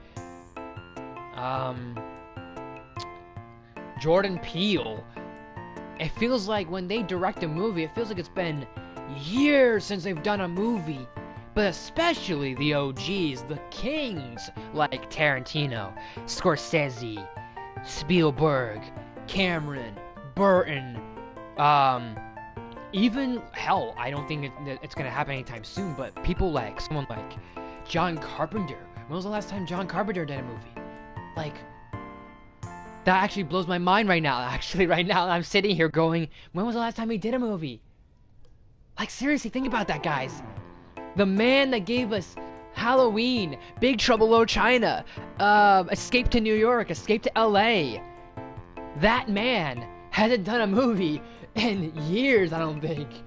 I don't think he's done one in a while. Robert Zemeckis is another guy you don't hear do movies every so often. J.J. Abrams is another guy. But anyways, so with Burton back doing Beetlejuice 2, I'm just really excited. I'm really excited to see what he's got in store. And I'm all in. I got, like, all my chips are on this. All my chips are down on this. Oh, shit, I messed up. Shit, I messed up. I dumb messed up. Or wait, or did I? Maybe I didn't. Hold on, people. I might be onto something. Wait a second. Let's try something. Wait for it. Wait. Now. Damn. Yeah! Let's go! Give it to me, baby! No! I didn't want a bury, though. I wanted a 3. Wait. Did I want a 3? No, I didn't want a 3. I wanted a 6. I wanted a 6. Oh, crud. I needed a 6. That's what I need. I didn't want a 3. I needed a 6. Whole 3 is 6. That's right. Dang it. Gosh, diddly darn it. Actually, I just realized, I just thought of this just now. I'm surprised there wasn't anything for Furiosa. But hey, maybe we already got our treat of Furiosa. And I may not be like a huge fan of Mad Max, but I think Furiosa looks very interesting, and I've kind of gone on about the fact that I think it's wonderful that good old Chris Hemsworth is excited to be playing a villain in Furiosa, a Mad Max movie. And, you know, let Chris Hemsworth let loose. Let him let loose. Let him play the villain. Because when was the last time he ever played a villain? I think the last time he played a villain was in, not Highway to Hell. What was that? There was a movie he did, like Hotel Hell or something. Give me a second. He did a movie with Jeff Bridges, and he played this, like, very free-spirited hippie type, not like a full antagonist, but he kind of was against our main protagonist with his beliefs. Like, nah, like we roll a little bit differently around here. What was the name of the movie? I remember it came out in 2019, 2018. It was a good movie. I just can't remember it. It was one of those really obscure films that I remember watching around like 2016, 2017, 2018 that were really like under the surface. They were never, there was no promos for them. There was no commercials or a lot of trailers for them, but they were really good. Like there was this one trailer, this one movie I remember that had Keanu Reeves in it, and it was phenomenal. I was like, this is really cool. I was like, I like this kind of like Borderlands, borderline, like desert, not Western, but this desert outside dystopian film, and Keanu Reeves was in it, and I can't remember the name, but it was good. And I just remembered it just now. So let me think. So Chris Hemsworth, what was the movie? Chris Hemsworth and Jeff Bridges. Jeff Bridges. Bad Times at the El Royale. Bad Times at the El Royale. That was very like a Tarantino movie. That felt like a Tarantino film. Yeah. Jeff Bridges played like, I think he was either a priest, like he was a father, like Father John or Father Richard or something, or Father Grace, whatever his name was. He was really a cop or a guy undercover. He wasn't really an actual priest, but he had to play the part of a priest, I think. And then Chris Hemsworth was like this really psychedelic, not overachiever, but he was a cult. He was a cultist. He was a cult leader. That's what it was. That's it. Well, who was it directed by? Let me remember. El Royale. Who was the director? Drew Goddard. Oh yeah, John Hamm was in this. Okay. Dakota Johnson, John Hamm, Chris Hemsworth. Okay. Relax, people. I don't know who Goddard is. Goddard? Goddard? I don't know. Anyways, let's get this whole going. There's that movie and there's another movie. I'm trying to remember. It had Keanu Reeves and Jason Momoa in it. That's it. That's it. Yeah. Oh my gosh. Yes. Jason Momoa, or either Jason Momoa.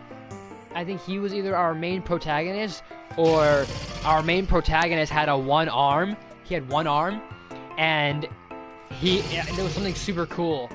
I'm trying to remember. Hold on. Jason Momoa and Keanu Reeves. And Keanu Reeves. What was the movie called? The Bad Batch! That's right! Oh my gosh, before the show Bad Batch, there was The Bad Batch, which was a movie that came out 2016, that's right. Our main protagonist had a missing arm or a missing limb. Jason Momoa was like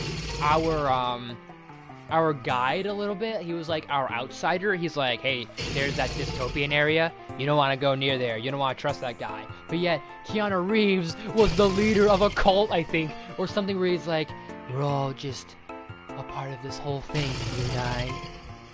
Let's embrace life together or something. I don't know. It was so cool. Now I'm kind of hearing the music play. I could picture there was a record, and all of a sudden just it was playing this weird loop of like,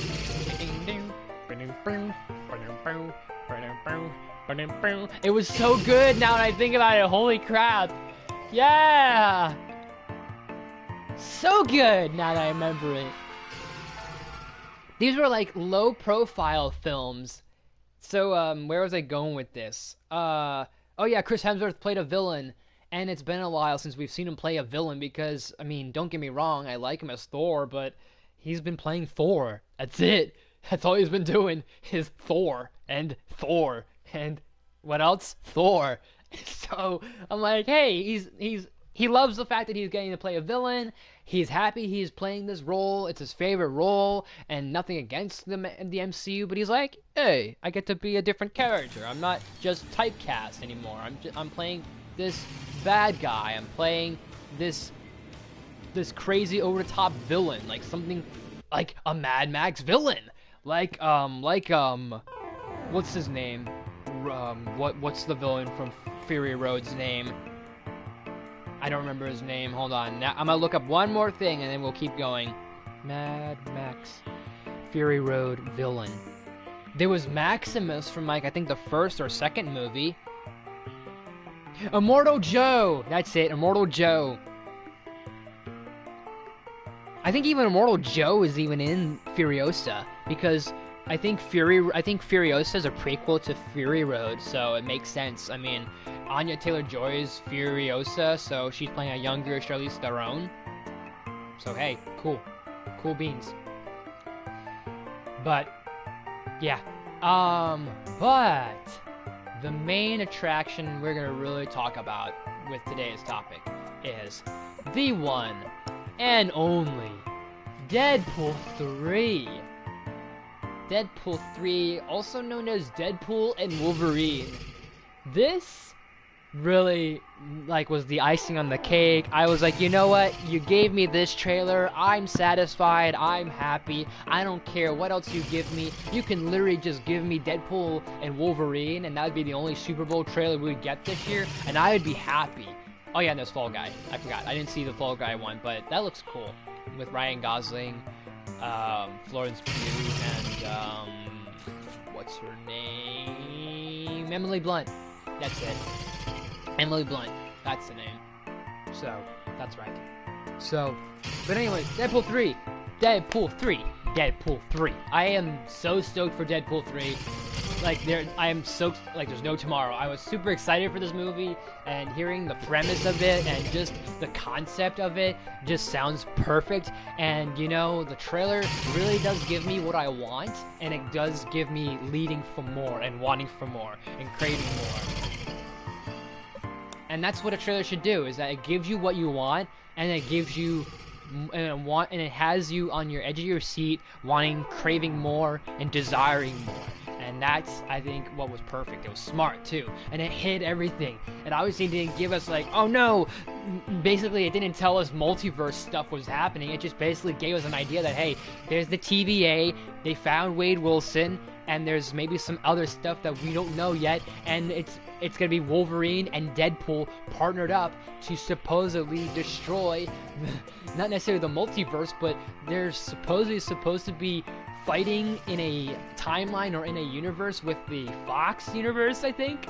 Something with so many Fox references that people are rumoring and speculating on. And you know, you could literally just give me, like, this movie could literally just be Deadpool and Wolverine destroying the multiverse, and I'd be happy with that. And you can literally just give me those two characters, I'd be fine with that. Like, you don't have to give me so many characters and cameos. I'd be fine with just those two being back.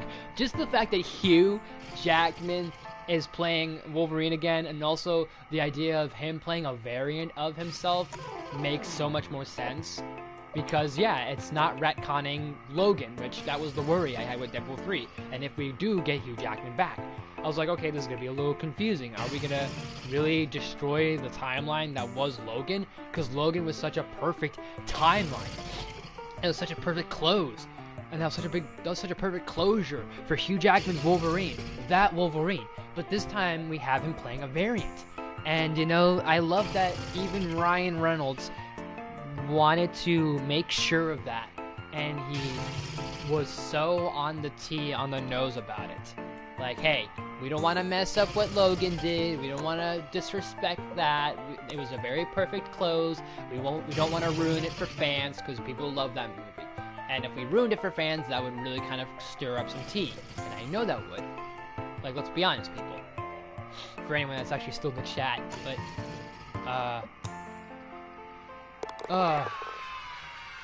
so the second hole's 3, and then the third hole is 6. Alright, let's keep going at it. So here we go. This is number 1.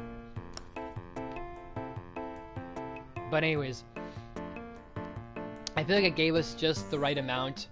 We didn't actually, and I love that we didn't actually see Hugh Jackman's face. We just know it's Hugh Jackman's Wolverine. We just know. Like, it's not even with that, it's not even like, who was that? It's like, we know that was Hugh Jackman. We know, people. Like, let's be honest. Let's be obvious, people. Let's just call a spade. And, whoa. Okay, that just happened. Never mind. Damn it. I want to crack this code. I want to try it, at least. It might not work. We might fail at it. But you know what? It's okay if we fail. There's nothing wrong with failure. Failure is an option sometimes. So, yeah. But we'll keep this going, and if you guys have anything, feel free to leave it in the chat. If you're checking this out on the replay, feel free to leave it in the comment section down below if you have any thoughts. What did you guys think of the Super Bowl trailers? Were there any that you were expecting? Were there some that you wanted? Were there some that you liked? Were there some that you hated? What was the deal? What did you want? What did you expect? Let me know down below. But I just love that. I think it's just, I don't know, there's something about it. And supposedly there was looking at, like, I think some people, which I didn't catch this, a lot of people were catching on to a lot of other Easter eggs and little, like, hidden details in the trailer, which I was trying to find, but then I was like, huh, I didn't pick up on this, that's weird. I was like, why didn't I pick up on that? No, bad. We want to get 6 strokes on this, and there's a reason why I want to do 6 strokes on this. So, actually, you know what? I think at the end of this video, at the end of this stream, I'm going to just look up the code and if it meant anything or not. That way, episode 10 will just proceed with the story and just keep going.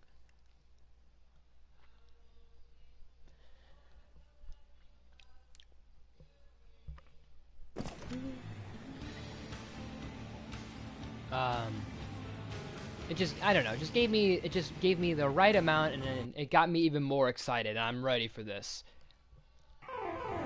And you know, the jabs are perfect. The jabs at Disney are great. I think Ryan Reynolds is gonna really knock it out of the park with so many jabs to the MCU. I think this is just gonna be a perfect MCU film that people are gonna really enjoy, because, like, we've all, let's face it, one way or another, a lot of us are really been very on the fence about the multiverse. I personally haven't had too much of a problem, but hey, there are a lot of issues and holes, no pun intended, that are in this timeline, or in this multiverse saga. And yes, there's 3 things that I can definitely agree, because, like, to be honest, to be fair, I know a lot of people are like, oh, I don't like the MCU, screw the MCU right now, screw Phase 4, screw Phase 5, everything's terrible, everything's gonna be bad, just give us Doctor Doom, give us the X-Men and all this other stuff. I'm like, okay, you guys, I get it. I'm not saying you guys per se, but I'm saying generally people that get really upset, and you know, we have a right to be upset in a way, because it's like, we were given, and here's argument number 1, is that we were given such a great saga with the Infinity Saga. Was it perfect? No. Did it end very, very phenomenally and it gave us a perfect bookend? Yes. It gave us such a good culmination of 10 years in the making of the MCU. Something that just, when you look at it, like whether you looked at it, whether it was back in 2008, 2010, 2014, 2017, or even 2019, or even looking at it now in 2024, revisiting the MCU from Iron Man to Endgame, even Far From Home, you look at this and go, wow. Yes, there are some things that didn't do so hot, but they really had everything on point. They really were on the nose, on the dot, with this is what we're gonna do, this is what we're establishing. We knew who to establish, we knew when to establish stuff, we knew why we were establishing this stuff, and the payoff. Everything that paid off from beginning to end. Perfect. It's just, you know, you can even put the meme. You can literally insert the meme here, guys. Like, you can literally take this clip and insert the meme of, it was perfect. Everything, down to the last minute detail. You can literally, like, put that here, honestly. I wouldn't care. But you guys get the idea. There was something amazing about that. And I get people's frustration that it's not as good. And, you know, there's an argument to be made, because I think the MCU is kind of just going through a weird phase. They're going through an experimental phase. But I'm not going to keep acting like the MCU is perfect. I mean, I think they are trying their hardest with the multiverse. I think they are trying their best with what they're doing, and it doesn't help that just a lot of things just kind of really are a lot of roadblocks in this saga. So, maybe if these roadblocks didn't happen, would it be any better? I don't know.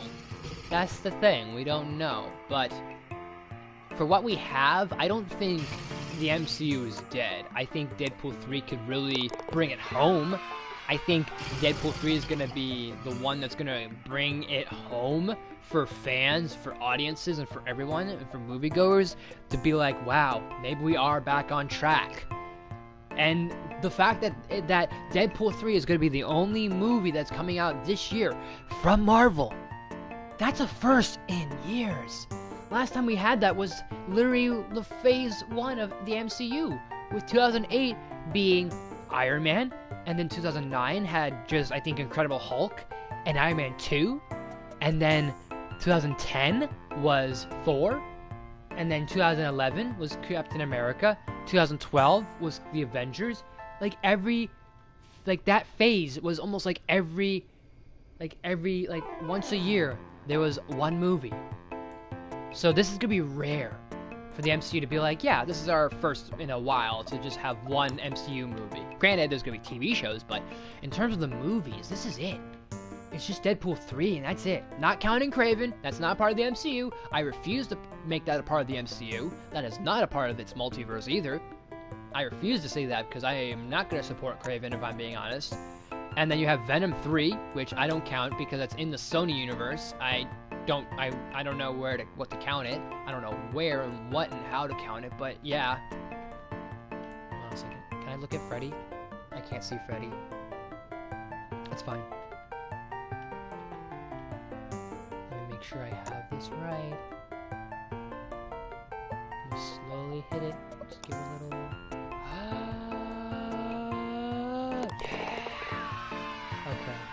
So now I need, what do I need? I need 6. I need 6 strokes on this one. So we really need to take our time with this one, for sure. I think, personally. And who the heck? Oh, that's just a missed call. I thought someone texted me. I'm like, who are you to try and text me? Let me think.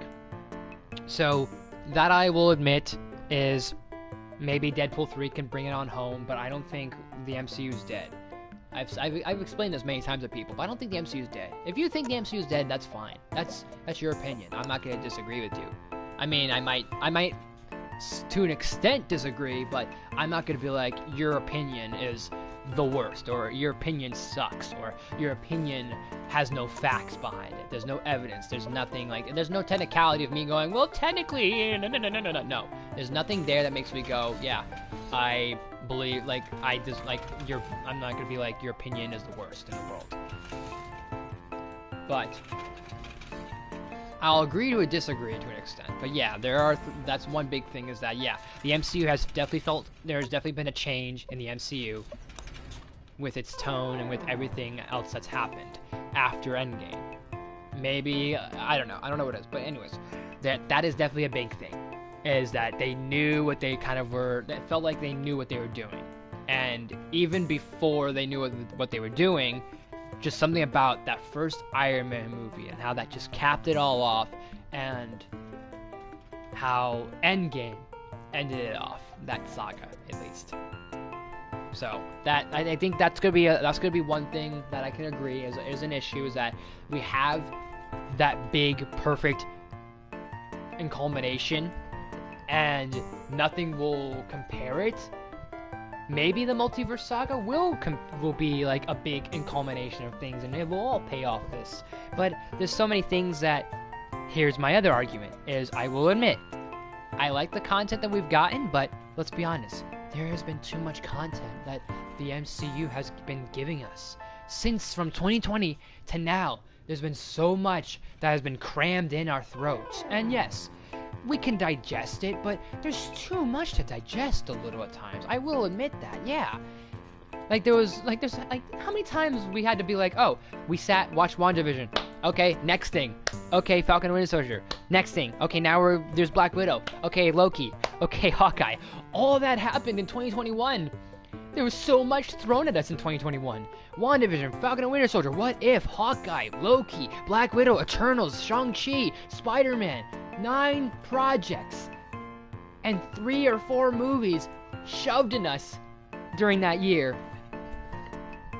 Like, that was a lot. That was a lot. Even like 2022 kind of was a break, but it wasn't at the same time, because we had Thor: Love and Thunder, Black Panther, Doctor Strange, and then we had like Moon Knight, She-Hulk, Miss Marvel. That was still a lot, like, thrown in our throats. So it is a lot to take in. And I think last year kind of was...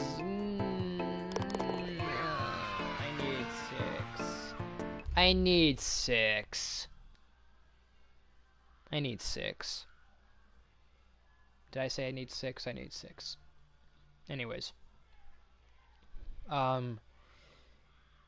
Yeah, so it's a lot. It's been really a lot. And I think, honestly, and this also follows into my final argument, that yes, I can agree that the multiverse saga has been a little confusing, a little convoluted, and all this other stuff, and it's almost like the MCU expects you to watch all this content. It's like, hey, if you haven't seen this, you have to see this. And sometimes not everyone can do that. I mean, think about how many people that can't do Disney Plus, whether they can't afford it or they just don't want to do it. And it's like almost like we're expected, or people are expected to just, you have to have Disney Plus. You know, like, it used to be like a fun thing because, hey, there's exclusive stuff like Mandalorian and the, what was the start? What was, back in 2019? 2019, we just had The Mandalorian coming out, and, other shows like Jeff Goldblum's show. Like, I know that wasn't a big heavy hitter, but I enjoyed the little stuff that we got, and Mandalorian was a big hit. And then Marvel said, hey, let's jump on this and do some really creative things with it. And you know what? They did, but they experimented. I will give them that. They did try new stuff. They did try new things. They didn't stick to necessarily a status quo. I mean, Multiverse of Madness, whether you like it or hate it, did give us a horror element to the Marvel Universe. Werewolf by Night, it gave us. Yeah, like, it gave us that. That was another horror element.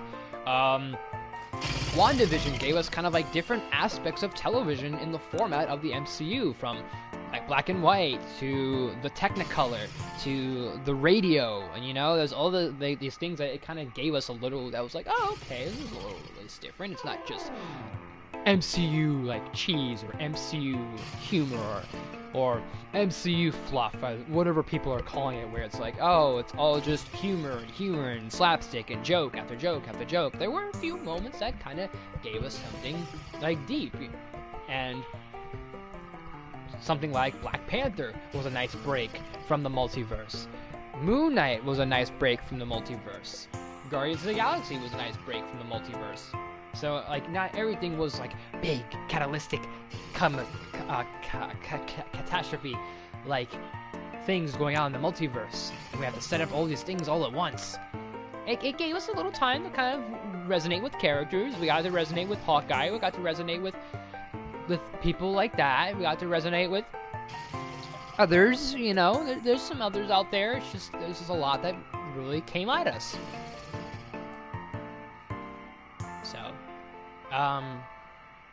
but the problem with this, but back to what I'm saying, is there's so much that it gave us that it's like, okay, not that we need to know every answer in the book, but we don't know what's going on with every character. Like, we don't know, like, what's the status of the Avengers. We just know that there are Avengers around, but there's no real Avengers team.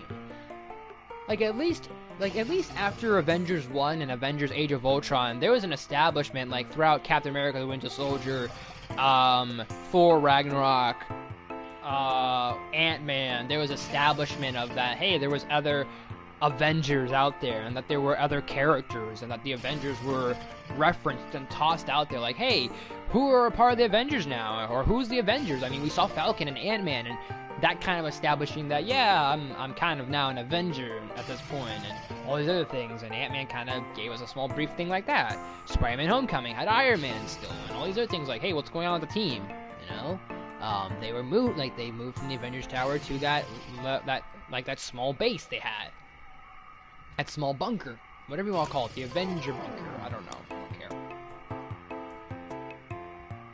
So, at least there was that, but so far, Phase 4, Phase 5, it's kind of hard to tell who's really a part of this team, and no one's really assembled. The only time we saw, quote, a assemble with the Avengers was Shang-Chi, and the thing was, everyone wasn't really even physically there. And I get it, the pandemic, you couldn't really get everyone there, so you had to just film people at different locations and insert people as, quote, holograms, but no one really assembled. No one really has assembled since Endgame. No one. Yes, we've seen team-ups, like Doctor Strange and Spider-Man teamed up. Technically, Captain Marvel teamed up with Monica Rambeau and Miss Marvel, and things like that, but no one really said, hey, it's the Avengers. Not literally, but no one, like, visually said, hey, here are the Avengers. And we've had to ask ourselves, who are the new members? And even Marvel recently said that, hey, these are our Avengers members, and here are the non-Avengers people. It's like, okay, this doesn't feel right, but this feels right at the same time, so, I don't know. But the only time, like I said, we saw the Avengers was in Shang-Chi, technically, because it was like at least a group of people that seemed like Avengers that were there to be like, hey, Shang-Chi, you have these 10 rings. We should maybe have you help us, and we can help you because we have a threat on the rise, perhaps. But they never really clarified who's a part of the team. They never clarified who was a part of the team.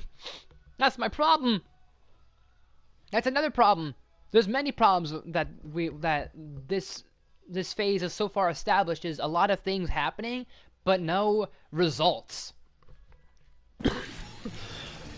Like, literally, all the results that we're probably going to get are going to be after Secret Wars, if I'm being honest. Because I guarantee you, either we're gonna get some of these answers after Secret Wars, or we're gonna get these answers in the form of, hey, this was off-screen stuff we did. So, for example, we don't know what's going on with Spider-Man after Far From Home. I mean, not Far From Home, No Way Home. We don't know what's his deal. We don't know if he's just gonna be Spider-Man. We don't know if he's just gonna be, if he's gonna be Avenger by the time we get to him. We don't know what's the deal. So, he's somewhere. Kate Bishop is, apparently her and Kamala Khan are forming the Young Avengers now. Hercules is a thing, which now exists. Eros showed up out of nowhere. Star Fox himself showed up out of nowhere, saying, hey, I'm Star Fox. I'm the Prince of Titan. I'm here to help you guys and the Eternals, and there's a whole Celestial ordeal, which that's never established what's happening with the Celestials. They never say, hey, what's with the Celestial head? And no government, nothing's brought up to their attention. There's been no reference to what Captain America's been doing, because Sam Wilson, Falcon himself, said, hey, I'm going to help you guys out, figure out your problems and your solutions. We haven't heard any reference to Captain America doing these things. We haven't heard Sam Wilson do anything. I love that he's Falcon and he's Captain America now, but we haven't heard any reference of him going, well, as Captain America, I am going to help solve the problem and destroy that celestial body, or we're going to take that body that is frozen and figure out what's the deal and what is that thing.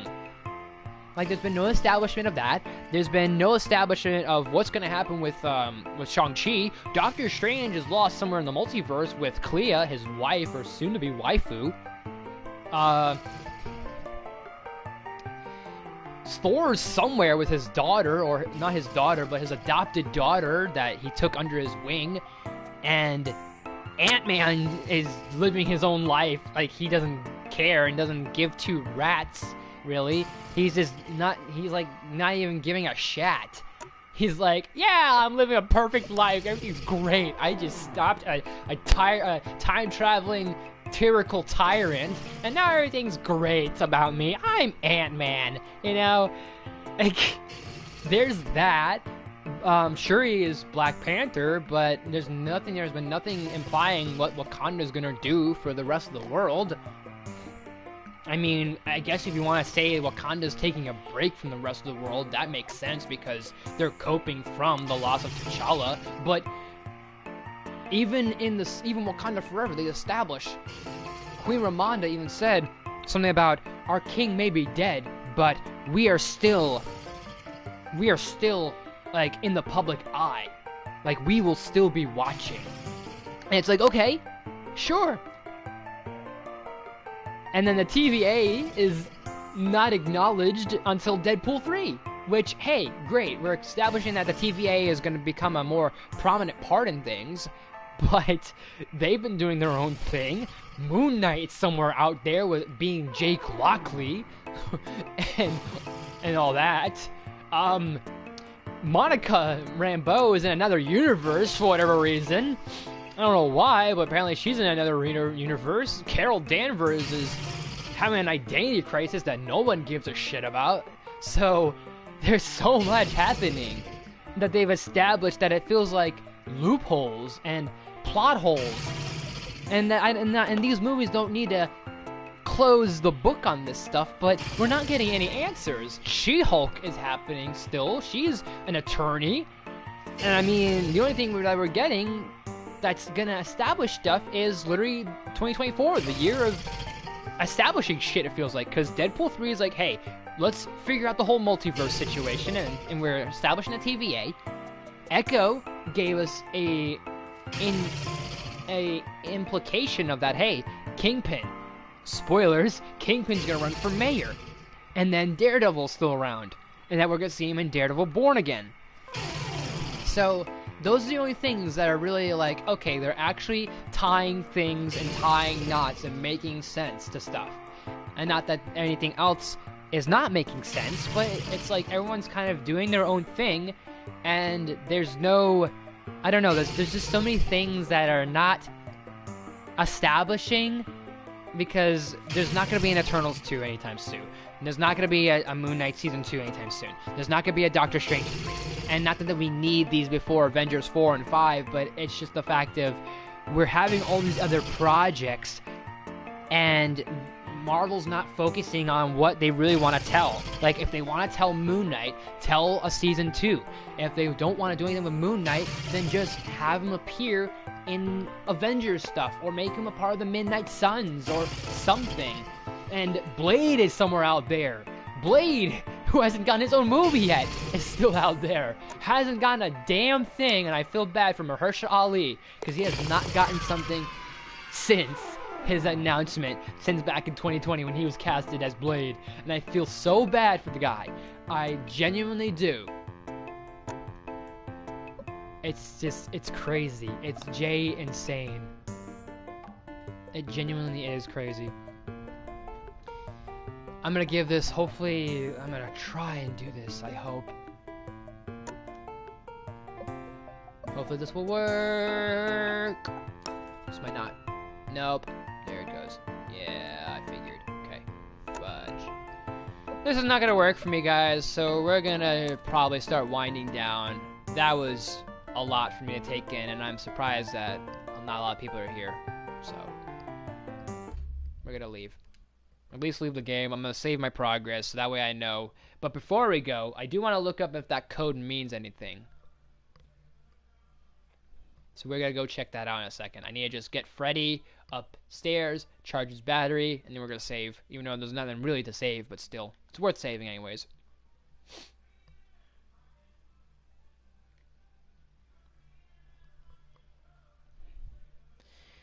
Whew. Okay. But yeah, I'm excited for Deadpool 3, and if anyone else is in the chat, oh, that startled me. That so startled me. Holy cow, that startled me. Oh my god. Oh, that startled me. Jesus. Oh god. Okay. Whew. Okay. Oh, Monty. Never do that to me again. You son of a gun, you son of a biscuit. You, please don't do that again. That was almost horrifying. Anyways, people, we're gonna start winding down. I think that's gonna be it for today, but I am going to find out if that means anything. Yeah, I think I'm out of breath a little bit after all that. I'm going to at least show off the loading screen, so that way we sit, take a breather. And then, honestly, I'm not going to do episode 10 with this game again. I tried encrypting the code. If you guys want to try this, like, if you guys play Security Breach, like, if you guys have Security Breach and you want to play it, let me know if you actually get this code. But there's a code we tried in episode 8 last time, and there was balloons.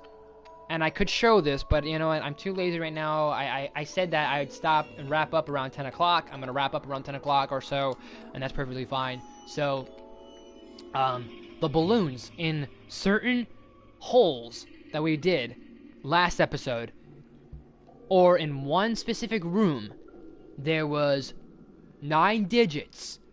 And in my head, I thought there's 9 digits, so maybe we have to do these 9 digits in the 9 holes. So the numbers were, and you could write this down too if you want, Mage Wolf. The numbers were 6, 3, 6, 9, 5, 3, 1, 9, 2. So I was thinking to myself that maybe we had to hit these strokes in each hole. Like I said earlier when I started this, that maybe we'd have to do 6 strokes for hole 1, 3 strokes for hole 2, 6 strokes for hole 3, 9 for 4, 5 for 5, 3 for 6, 1 for 7, 8 for 9, and 2 for 9. And maybe it would give us like a secret item, maybe it'd give us a achievement, maybe it would unlock a trophy for us, maybe it would give us something. I don't think it would be like a secret ending or a secret lore, but I was thinking to myself, maybe this could be worth checking out. And you know, I sat here for 2 hours doing it, and you know what? Since not a lot of people are here, and I was thinking I was going to keep going, but I was like, you know what? I said around 10 o'clock I'd finish, so I think we're going to do that. But what we will do is I'm going to look it up and see if it has any implication. That way, for episode 10, we just go back to doing the story, and we just go back to whatever we need to do. Because for the next episode, we need to do the Phaser Blast. We need to do that. Roxy's Raceway and all those arcade games. So, just give me a second here, and feel free to leave anything you'd like in the chat, Mage Wolf, and if you want to check this back and check out the replay, I talked about a whole lot of stuff with today. I think I might put in time codes, or if you want, you could put in time codes later, but we did talk about some Super Bowl things. We talked about the trailers, some of the trailers, some random stuff here and there. If you want to time code everything, if you want to time code just the trailers, if you want to time code whatever, we don't even have to do time codes, just an idea. But anywho, let's see. So let me try just searching it as 636953192.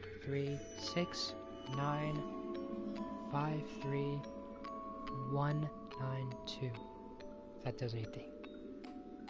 Ooh, I love that Reddit was the first thing that showed up. Yo, I love this. Okay, let's see. So continue. Reddit game theorist at Reddit. Soap the Jedi game theorist 2 years ago. Let's see. A sequence of interesting numbers. What do you think? Discussion. I was watching Matt's most recent security breach stream, and a section of Monty Golf caught Matt's eye, trying to figure out if it had any meaning. The number were as followed, and we just read it. Oh, hold on. I translated it twice, and they both came back with the letters FCFIECAIB. So, oh, wait a minute. I think I remember this. But let's keep reading.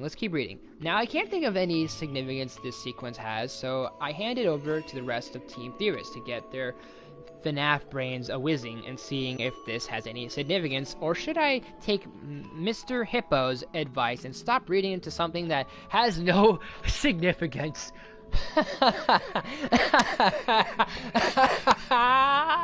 Oh man, I love that. Call back to Mr. Hippo.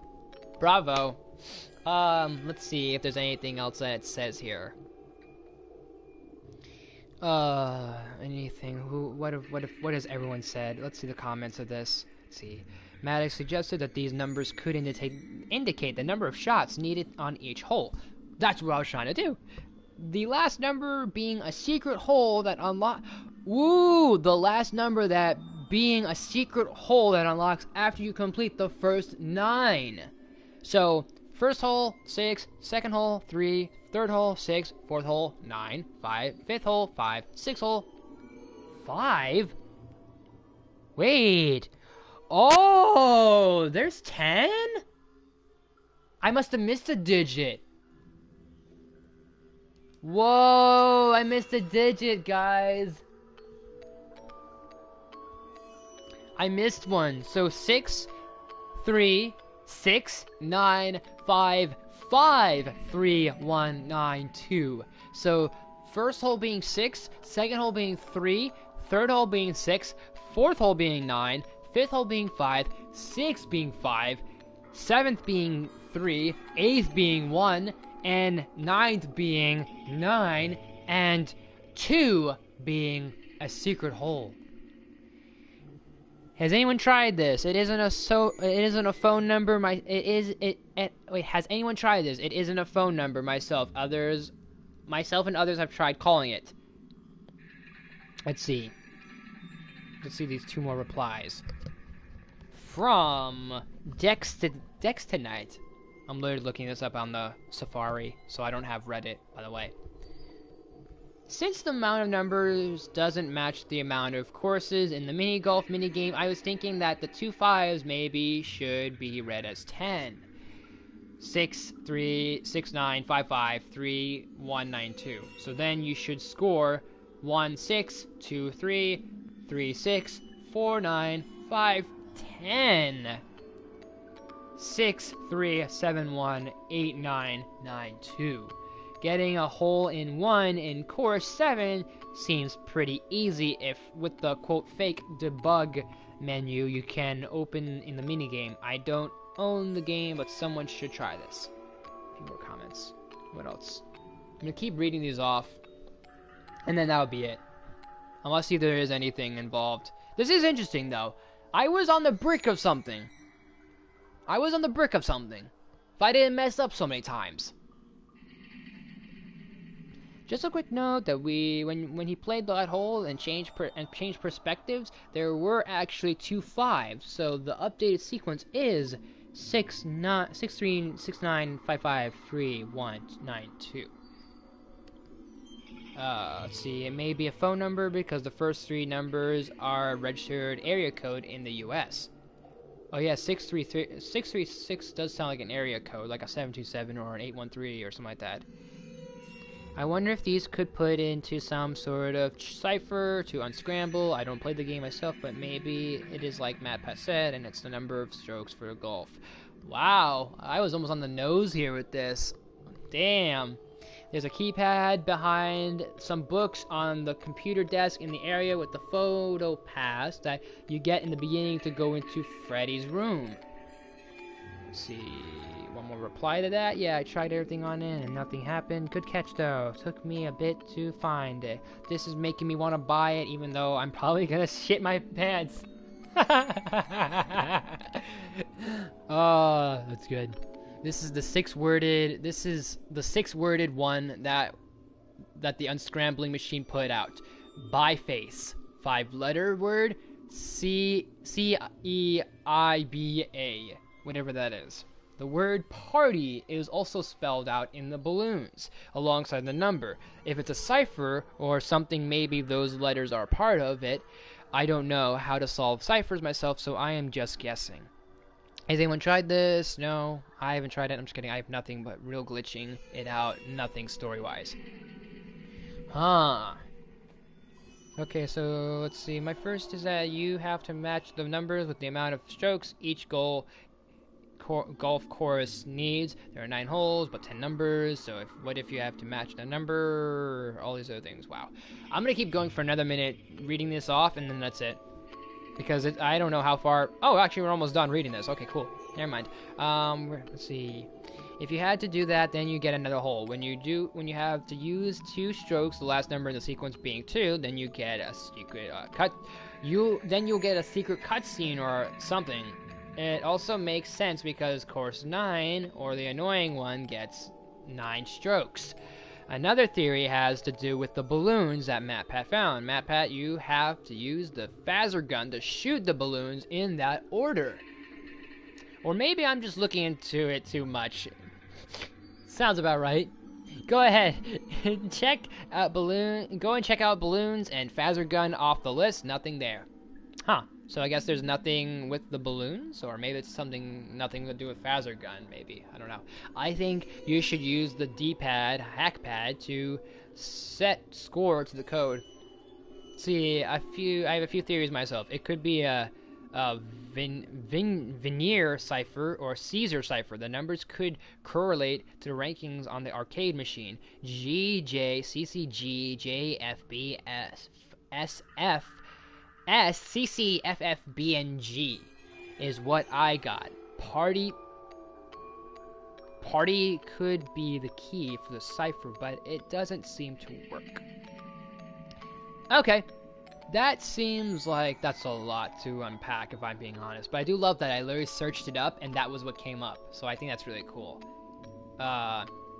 Maybe I'll have to just look it up. Let's see. The Monty Gator Golf code to repair Monty is useless. Oh, maybe I'll have to just watch it. I'll just watch this, to be honest, see what happens, and just take it from there. So, yeah, if you guys want to explore that yourself, do a little theorizing maybe, do a little deep diving into, be my guest, but we are not going to do that today.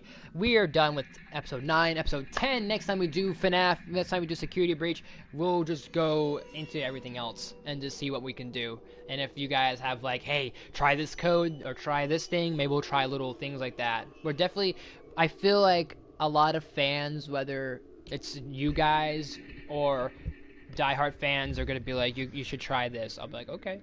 We'll try different endings. We'll try all sorts of stuff with this, so we'll see.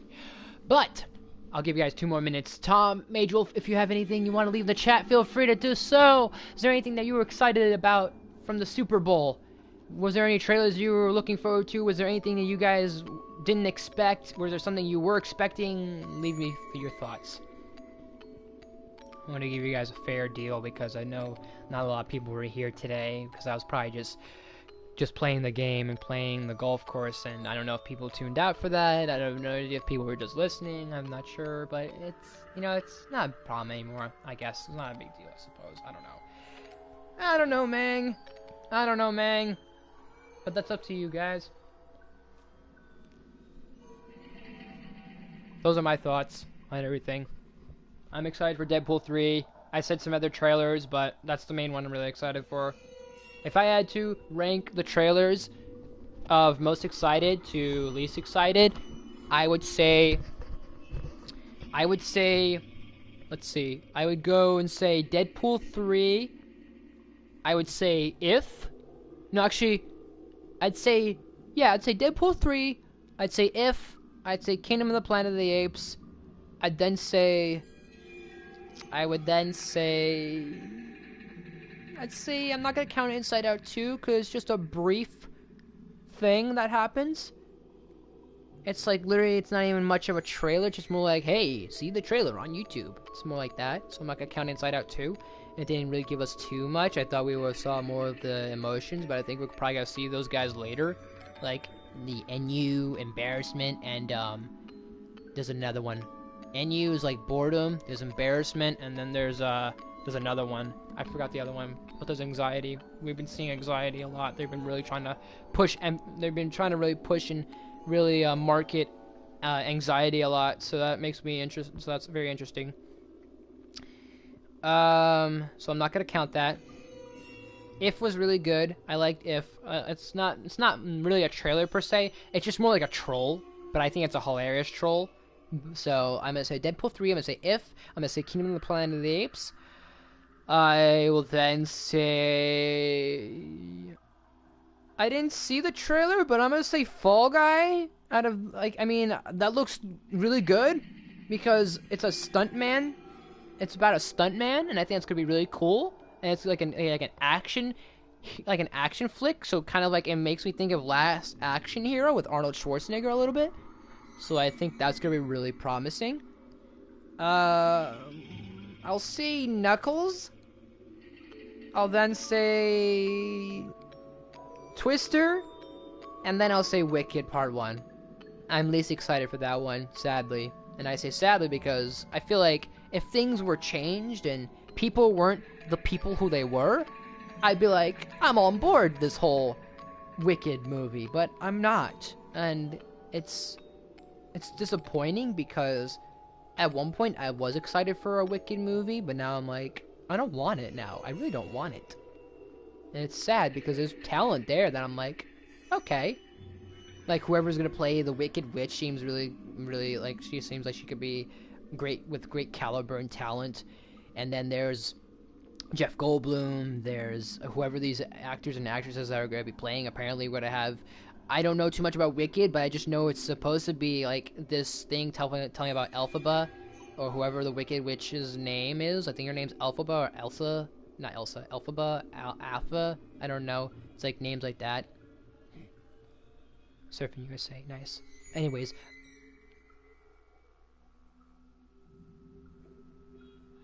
Okay, never mind. That was weird. Anyways, Elphaba, I think her name is, or Alpha? I don't know. I feel like saying Elsa just to troll everybody. But anyways, Elphaba is one of the witches' names, or one of the sisters' names. I don't remember, but I know there's her. Then it's supposed to be about the Wicked Witch, and it's like why she became so wicked and why she was so cruel and mistreated. And it's like a different perspective on the universe of what was the Wizard of Oz. But yet it has Dorothy and everyone in it, which I'm like thinking to myself, this is gonna be a very short movie. Like, this is gonna be a short prequel and a short telling of the actual source material. But, I don't know, I had a whole spiel about it before. I'm not gonna get into it again. You can go replay it later. But I'm I'm not looking forward to that one. I think, sadly, I wanted to say Wicked over Twister, but I think at least Twister, at least you can have something interesting with a disaster movie. You could at least have, like, it could be interesting. Twisters, it's been a while since people have seen a really good disaster movie, and Twisters is an iconic disaster flick. I mean, when you think of disaster flicks, like the really good ones, we think of Twister, you think of Armageddon, you think of, not The Knowing, there's one with Nicolas Cage. I think, I don't know if you'd call this a disaster movie, but there was a Nicolas Cage movie where it followed the events of 9/11. Like, he played someone in, like, during 9/11, and that was really interesting. I don't know if you'd call that a disaster flick, but that's one. There's a few others that did good, but then there's some shit ones like Geostorm or Sharknado and all this other stuff. So, yeah. And then I think 2012 is another one that's up there. Maybe War of the Worlds isn't considered a disaster movie. I don't know.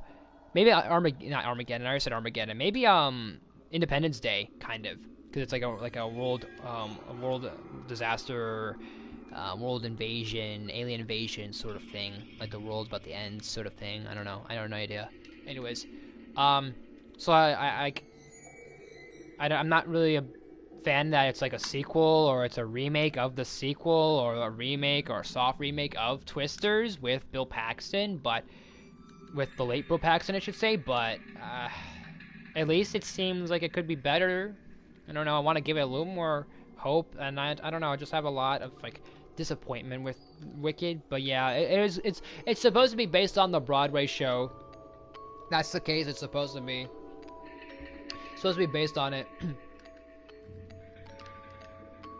So it's supposed to, but I know very little with the show. I just know that it's gotten such a huge phenomenon with theater people and with just people in general that have gone to see it. Like, it's one of those things that even if you're not a theater person, if you go to see it, it is like one of the best. It's up there with Lion King and Beauty and the Beast and Hamilton and Les Mis and Phantom of the Opera and all these other things. And I'm like, wow. I'm like, okay, so there's good shit with Wicked. I'm like, okay, I just know that it's like a prequel to Wizard of Oz, but it's a good prequel to Wizard of Oz because people don't like Oz the Great and Powerful, which was very mixed. But Wicked kind of tells, like, hey, it's the Wicked Witch of the West, but it's kind of like, why did she be so cruel? Why was she so cruel? And it puts a spin on it because everyone treated her like crap, so she was just basically not born evil, but she was forged evil because everyone just mistreated her.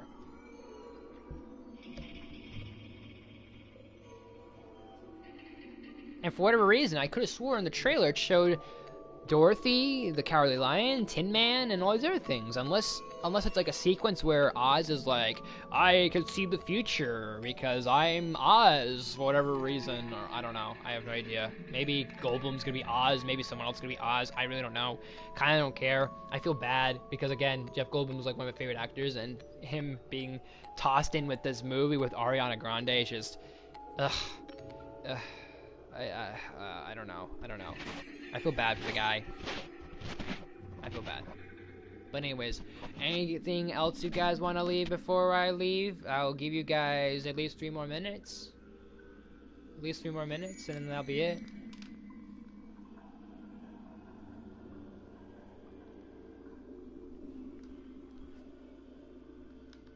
I think it's interesting that now six of you guys are tuning in, and I was like, okay. I was like, sure, okay. So, I mean, it's all up to you. It's all up in the air right now. Episode 10, I have no idea when episode 10 is. So, we will see. All I know is that if I stream, whether I stream Tuesday, whether I wind up streaming Tuesday, Thursday, Friday, or Saturday, one way or another, I'm going to wind up streaming eventually one of these days. Either way, whatever happens, it's going to be Kingdom Hearts. We're going to go back to Kingdom Hearts and hopefully bring that back because I'm going to try and bring back and do a pattern of, hey, let's do this, then this, then this, then this, then this, then bring it back full circle. Unless you guys think there should be more episodes of other streams. Like, what are your guys' favorite stream series that you guys want to be, like, more consistent? Like, hey, you know, we haven't seen Jedi Fallen Order. Maybe you should make that more reoccurring. Like, maybe, like, put that in front, and then put this one in front, then this one in front. Like, I don't know. Like, I mean, we have, like, 6 series that we have going on, so we can divide it into 3. But it's all either we're going to do it in a pattern of, hey, hypothetically, this will be the pattern, is Kingdom Hearts, Jedi, Spider-Man, Dream Drop. No, hold on. Kingdom Hearts, Jedi, Spider-Man, Security Breach, Dreamlight Valley, Ace Attorney, and then we repeat the cycle. So we either repeat that cycle, or maybe in between these episodes, be like, hey, maybe after Security Breach, do another episode of Kingdom Hearts, because that way you do 2 and not always once a month or once a 2 months. You do an episode of each one or something. I don't know. Whatever floats everyone's boats, if I'm being honest at this point. So, yeah.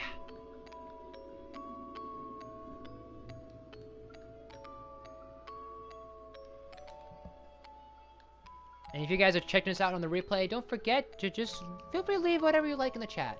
In the comments, I meant. I gotta do stuff after this. I'm gonna put in my unemployment payment I need. I'm gonna go eat again because I had just a banana at least for breakfast. I might have something small or something kind of like a breakfast, brunch, lunch start at least. So, I don't know. It's not gonna be that exact order, but I will figure out a consistent order.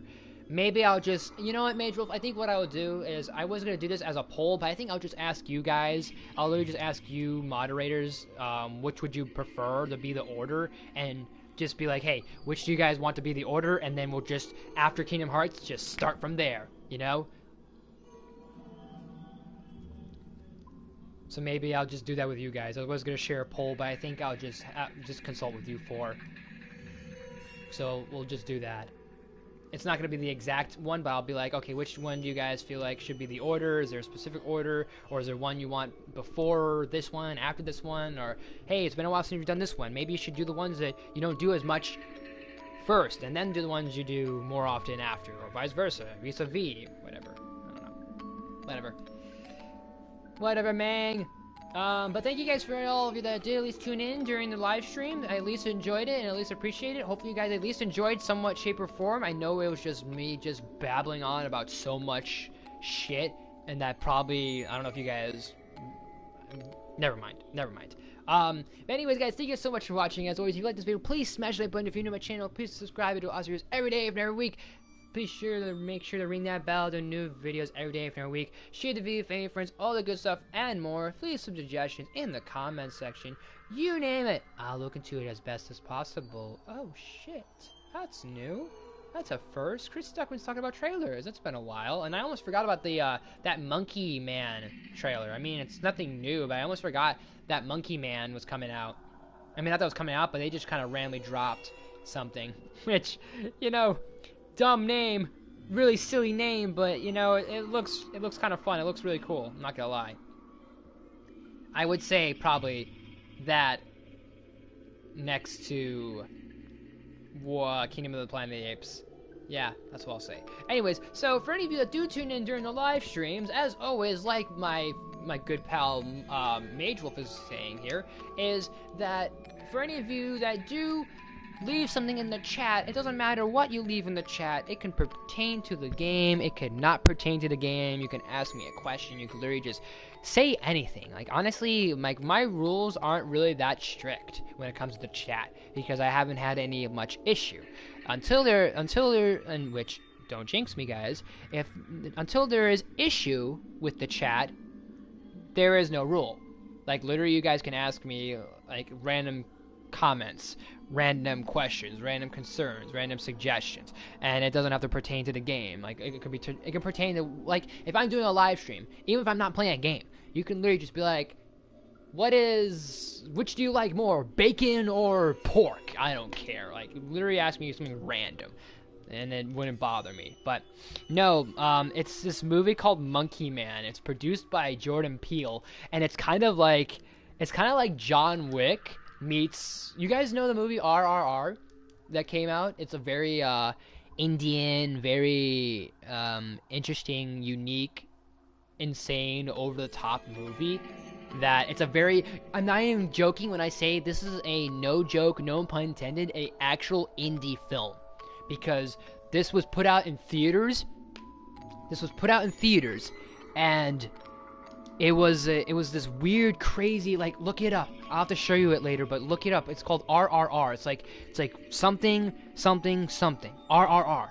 And it's this crazy movie that I remember Bella just really was like, we have to see this. We have to watch this. I'm like, really? And she's like, yes. I'm like, really? She's like, yes. And I'm like, okay. And she showed me this music video, which it's so like, you know, it follows, it literally has like Indian actors. It follows like it's in a different language. It was put out in America, and it kind of exploded in 2022 or 2023. I don't remember when, but I just remember it was a big hit, apparently. And it did well with audiences and with critics. And I'm just like, this is so crazy. And I'm just surprised by how much love this movie has. So, I was like, this is so weird. Like, it's so over the top, it's so crazy. Like, the CG, the whole action sequences, they're so insane, but I gotta give it credit. I haven't seen the movie, but from what I saw in terms of the clips, I'm like, this is quite a movie, I will admit. But yeah, it's like that movie because it follows like an Indian guy. I think it's in a different language. I might not be, but the point is, some dude from a different country, Indian, Pakistani, something like that, Afghanistan, whatever, don't know, I might be wrong, I probably am wrong for saying certain things, but still, which I apologize wholeheartedly, but, he goes on this whole John Wick thing, where he's taking out these guys, he's taking out these goons, he hates these people, or crime's done him wrong, or something, and he's kicking ass, and he's kicking some rear ends, and kicking some gears, and he puts on this monkey mask at one point, and I kid you not, Mage Wolf, and for any of you Marvelites, true believers in Marvelites out there, this, like, as soon as I saw that monkey mask and he started shooting people with the monkey mask and jumping around and kind of like wrestling people and killing people, I'm thinking to myself, this is a pretty good live action Hit the Monkey movie. like you gotta see it to believe it. And I thought to myself, okay, I know he wears a mask, but this is screaming Hit Monkey. Please. So I might just review the movie and just check it out just because it makes me think of Hit Monkey and just to make that joke. I don't know, but I would check it out, honestly. I wouldn't mind. So I kid you not, seriously, go check it out. It's probably an indie movie. It's produced by Jordan Peele, who's been doing obviously things like Get Out and Us, and he did Nope, and he's doing like horror movies, of course. That's his new thing now. So this is interesting that he's doing like an action flick kind of with Pev, I think his name's Dev, or Pev Patel or something like that. All I know is it's like a director, an actor that's obviously new to the fame, or not new to the fame, but new to my ears at least. So but anyways, back to what I was saying. For any of you that leave something in the chat, it could be literally anything, honestly. And you get shoutouts because I see that, hey, people were in the chat, cool beans, cool, and all, and I'm like, okay, so for any of you, like, for example, Mage Wolf left stuff in the chat, I give him a shoutout because thank you for leaving something in the chat. And that's the appreciation you guys get, and that's the little shoutouts you guys get, because you leave something in the chat, I see your name, and then I go, hey, this person was here, nice, I'm glad this person came here, or thank you for stopping on by, or hi, how you doing there, sir? Hello there, madam, you know, I don't know, like, it's just, like, stuff like that. So, Cat's Cat was here, Tom was here, and Mage Wolf was here, IDK was here, and Ruben was here, and Jamari was here. So, like I said, either Tuesday, Thursday, Friday, I have no idea what's going on, either Tuesday, Thursday, Friday, or Saturday, one of those days, not all those days, one of those days, I might stream again, it'll be Kingdom Hearts, so that will be the plan, at least, and then after that, I'm gonna see what you guys think should be the order, like, if there's a specific order you guys want, if not, I'm just gonna go off randomly and think, okay, I'll just put you here, put you here, put you here, put you here. Look out for. Do I have anything scheduled for this week? I don't know. I think I have a short or two to look for, but other than that, hopefully I can squeeze in this weekend or next week videos. Like I'm gonna maybe do a review for Husband Hotel. There's some other reviews I want to do because since I know this has no big deal and it's not that deep, but I reviewed Bugs Life. And that was when Bella and I watched Bugs Life, and I thought to myself, yeah, I'll review it. And I thought to myself, maybe sometimes, like, when we watch movies, I'll maybe just take the opportunity to review them. Not that it's like it's not like, oh, every time we review, like every time I watch a movie I have to review it, but it's more like encouragement.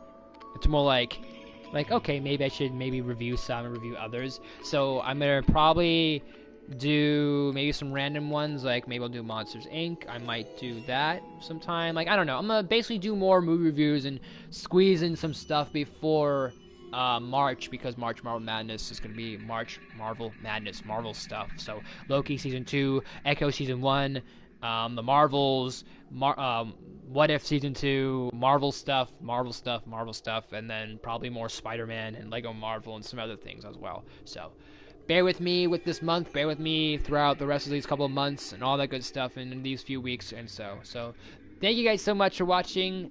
I know it took a while and jabbered on for a good 20-ass minutes, but you know what? Hopefully you guys enjoyed, and hopefully you guys, I appreciate it. Thank you guys so much for watching, and I'll see you next time.